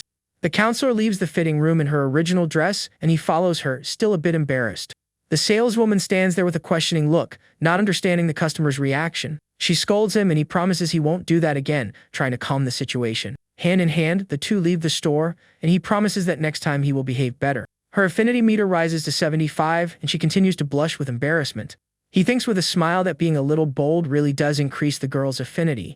The saleswomen comment on his new girlfriend, and one of them corrects her, saying it's already the 4th one. They remember Miss Zhou and comment that every time they see Shen Yuan, they regret their choice. One of the saleswomen offers to serve him with all her heart if he gives her another chance. The other saleswoman thinks with disdain that it's now too late for regrets in life. Hand in hand, the couple leaves the store, and he invites her to eat hot pot, and she readily accepts. At the restaurant, he asks the waiter for 2 bowls of cold soup to start their meal. He thinks that thanks to Hui's tips, he doesn't need to ask as she can have something cold. On the table, a variety of dishes are served, including meats, vegetables, and the hot pot. She asks about his plans for the holidays, and he replies that he plans to spend time with her. The counselor then comments on the rumors about him at college, and that everyone must know him by now. He decides to change the subject so as not to reveal his secrets, and says he has already memorized the whole book. She's impressed by his speed, and the guy says he needs to memorize the management book. He says he'll go to her place to get the book, and she is surprised by the guy's haste. The young man explains that he needs to put the knowledge into practice as soon as possible and thinks about his intentions. She tells him not to make a mess because her sister is home, and he replies that he knows his own character. The woman's face blushes and she thinks, "Here we go again," already anticipating his intentions. The waiter arrives with the drinks, and the counselor says she can't have cold drinks. She asks the waiter to swap her drink for something hot, and he fulfills the young woman's request. The guy thinks that the night isn't going to work out and decides to focus on increasing other girls' affinity. He then remembers Jingin and Nana, thinking he needs to concentrate on them to level up. Suddenly, he receives a message from Jingin saying she misses him, and he feels guilty. He replies that he's having dinner and will pick her up later, and she asks where she should wait for him. The counselor scolds him for being busy with his phone, and he makes up an excuse to leave. He says that important business comes first and says goodbye to her, promising they'll see each other soon. 1 hour later, Jingin waits anxiously outside the coffee shop, ready for her date with Shen Yuan. In the car, she asks where they are going, and he replies directly that they're going to a hotel. She thinks that being treated like a tool still hurts and wishes there were real feelings between them. Without warning, he rips her blouse, leaving the young woman completely shocked and without reaction. She asks him to be gentle but thinks that being treated that way without feelings is very unfair. He stares at her with a cold, determined look, and the young woman feels intimidated by his attitude. Lying on the bed, she calls his name and thinks that this time was even worse than the last. With tears in her eyes, she looks at him, and he approaches her with a concerned look. He wipes away her tears and says he got too carried away and was just playing a role. The young woman asks about the role play, and he explains it was the dominant guy and obedient girl type. She complains that he should have told her beforehand, because she thought he was really like that. He caresses her and says her reaction was addicting, and she complains she has nothing to wear for class. The guy hugs her and promises he'll arrange for new clothes because he wouldn't leave his woman with nothing to wear. She gives in to the moment of passion and calls his name, completely surrendered to his charms. 2 hours later, he shows her new bags and clothes on his phone and says they will be delivered the next day. The young woman is surprised and asks if she can really choose whatever she wants from those options. She is amazed by the feeling of being able to shop without worrying about the price, something surreal for her. The young woman feels a strange sense of accomplishment and thinks she must be one of the few to have been with him. Suddenly her phone rings and the name Can't Get Enough Baby appears on the caller ID. He wonders if Hui is doing rounds in the room and asks for silence so they don't get discovered. On the phone, he says he's been busy and that's why he hasn't called in the last few days. The girl complains about the wait but agrees to wait and asks him to behave until then. Jingin watches the scene and wonders if she will ever be treated with the same affection as the other woman. From inside the shower, he calls for her to come in and help him with something in the bathroom. Wearing a silk robe, the young woman enters the bathroom, ready to answer his call. He complains about the robe and tells her to take the piece of clothing off immediately so they can start the fun. In the shower, she asks him not to be so rough, and he stares at her with an intense gaze. With the robe on the floor, the two give in to the moment and he jokes about the role play. Again. The next morning, he has already left to work out, and the young woman is being attended to by saleswomen from a store. She tries on a polka dot dress and thanks the saleswoman, saying that all the pieces fit well. The young woman thinks about the total cost of the clothes and wonders if this is a dream or real life. The system then informs that the expense triggered a 4 times critical hit, and he earned 448,000. He thinks that Long Jingin is a great candidate, and that he needs to invest more to develop her. At the gym, the coach offers him water and scolds him for pushing himself too hard in his workout. The guy drinks the water and complains that the numbers have barely changed and that he needs to speed up his training pace. He says he's going to increase the intensity and adjust his diet to gain weight faster. With a mischievous smile, the coach compliments his looks and calls him daddy in a seductive way. He comes out of the shower in a bathrobe and asks what she wants with that sudden compliment. With an innocent look, she asks if the baby is hungry, approaching him slowly. He challenges her to perform well to earn her reward, and the young woman accepts the challenge. With a new hairstyle, our hero looks at the auditorium stage, ready for the university event. On stage, he stands next to the school leaders while the audience watches the ceremony attentively. From the audience, the counselor watches him and thinks how different and elegant he looks in that formal suit. A colleague compliments the rich and handsome student and asks if he has already found someone special at school. With a blushing face, the counselor replies that he probably hasn't, and her colleague notices her reaction. On stage, he signs a giant check for 10 million yuan for the university under everyone's gaze. The colleague insists that she has a crush on him and says that a romance between a teacher and a student isn't that shocking. The photographers capture the moment he hands the check to the university's president. The president thanks him for the generous support, and he replies that it's only fair to give back to the school where he studied. The president invites him for future collaborations, and he says he will consider it if the projects are good. The president then asks the reporters to focus on Shen Yuan and make him the pride of the school. The guy thinks the president is just using him, but that for now, he will play along. The president asks about Shen Yuan's position, and the other man replies that he only manages the entrepreneurship base. The president then decides to name him model student and one of the top 10 university students. The other leader complains that his grades are terrible and that he barely attended classes this semester. The president says that grades aren't the most important thing and that his ability to influence is what counts. The other leader agrees with the president's view and bows as a sign of respect and admiration. As he leaves the auditorium, a reporter with blue hair calls out to him and asks him to wait a moment. She introduces herself as Zhang Yanni and invites him to participate in a special about university students. He asks her to leave her contact information and says he'll think about it, trying to avoid suspicion. He turns down the reporter's invitation for dinner, saying he needs to handle the details through WeChat. The guy says goodbye and leaves, relieved to have escaped that awkward situation. The counselor's colleague comments that he doesn't seem like a womanizer since he turned down the reporter's invitation. The assistant hands over the list of approved candidates for the second phase of the entrepreneurship project. She presents the final list with 2 men and 5 women, including the accountant and the secretary. The secretary whispers with the accountant about the stock distribution they planned together. Jingyan explains that the investor gets 70% and the students get 30% of the shares. She continues to explain that the final ratio will be 70% for the students and 30% for the investor. Our hero thinks that the important thing is to motivate the students and that harvesting the 5 flowers is the main goal. The assistant informs him that the meeting with Lu Xinyu from the Japanese department is scheduled for that day. An elegant and mature woman enters the room and greets Shen Yuan with a smile. He is captivated by her beauty and thinks how hard it is to maintain composure in front of a woman like her. The young woman greets him again, and he seems frozen by her beauty, unable to respond. She calls his name again, and he finally snaps out of his trance and invites her to sit and talk. The two sit on the sofa, and he asks about her plan to open a supermarket on campus. With a smile, he asks why she thinks Amazon was so successful and moves closer to her. The woman explains that its success is due to profit sharing and good employee benefits. He realizes she's done her homework and decides it's time to show off a bit of his own knowledge. Our hero agrees with her analysis and suggests she consider translation or a foreign company. She reveals that her parents chose the major for her, and out of curiosity, he asks how her Japanese is. She replies that her Japanese is very good and that she has already passed several advanced proficiency exams. He gets excited about the idea of using her as a bridge to Japan and already imagines himself in a harem of Japanese girls.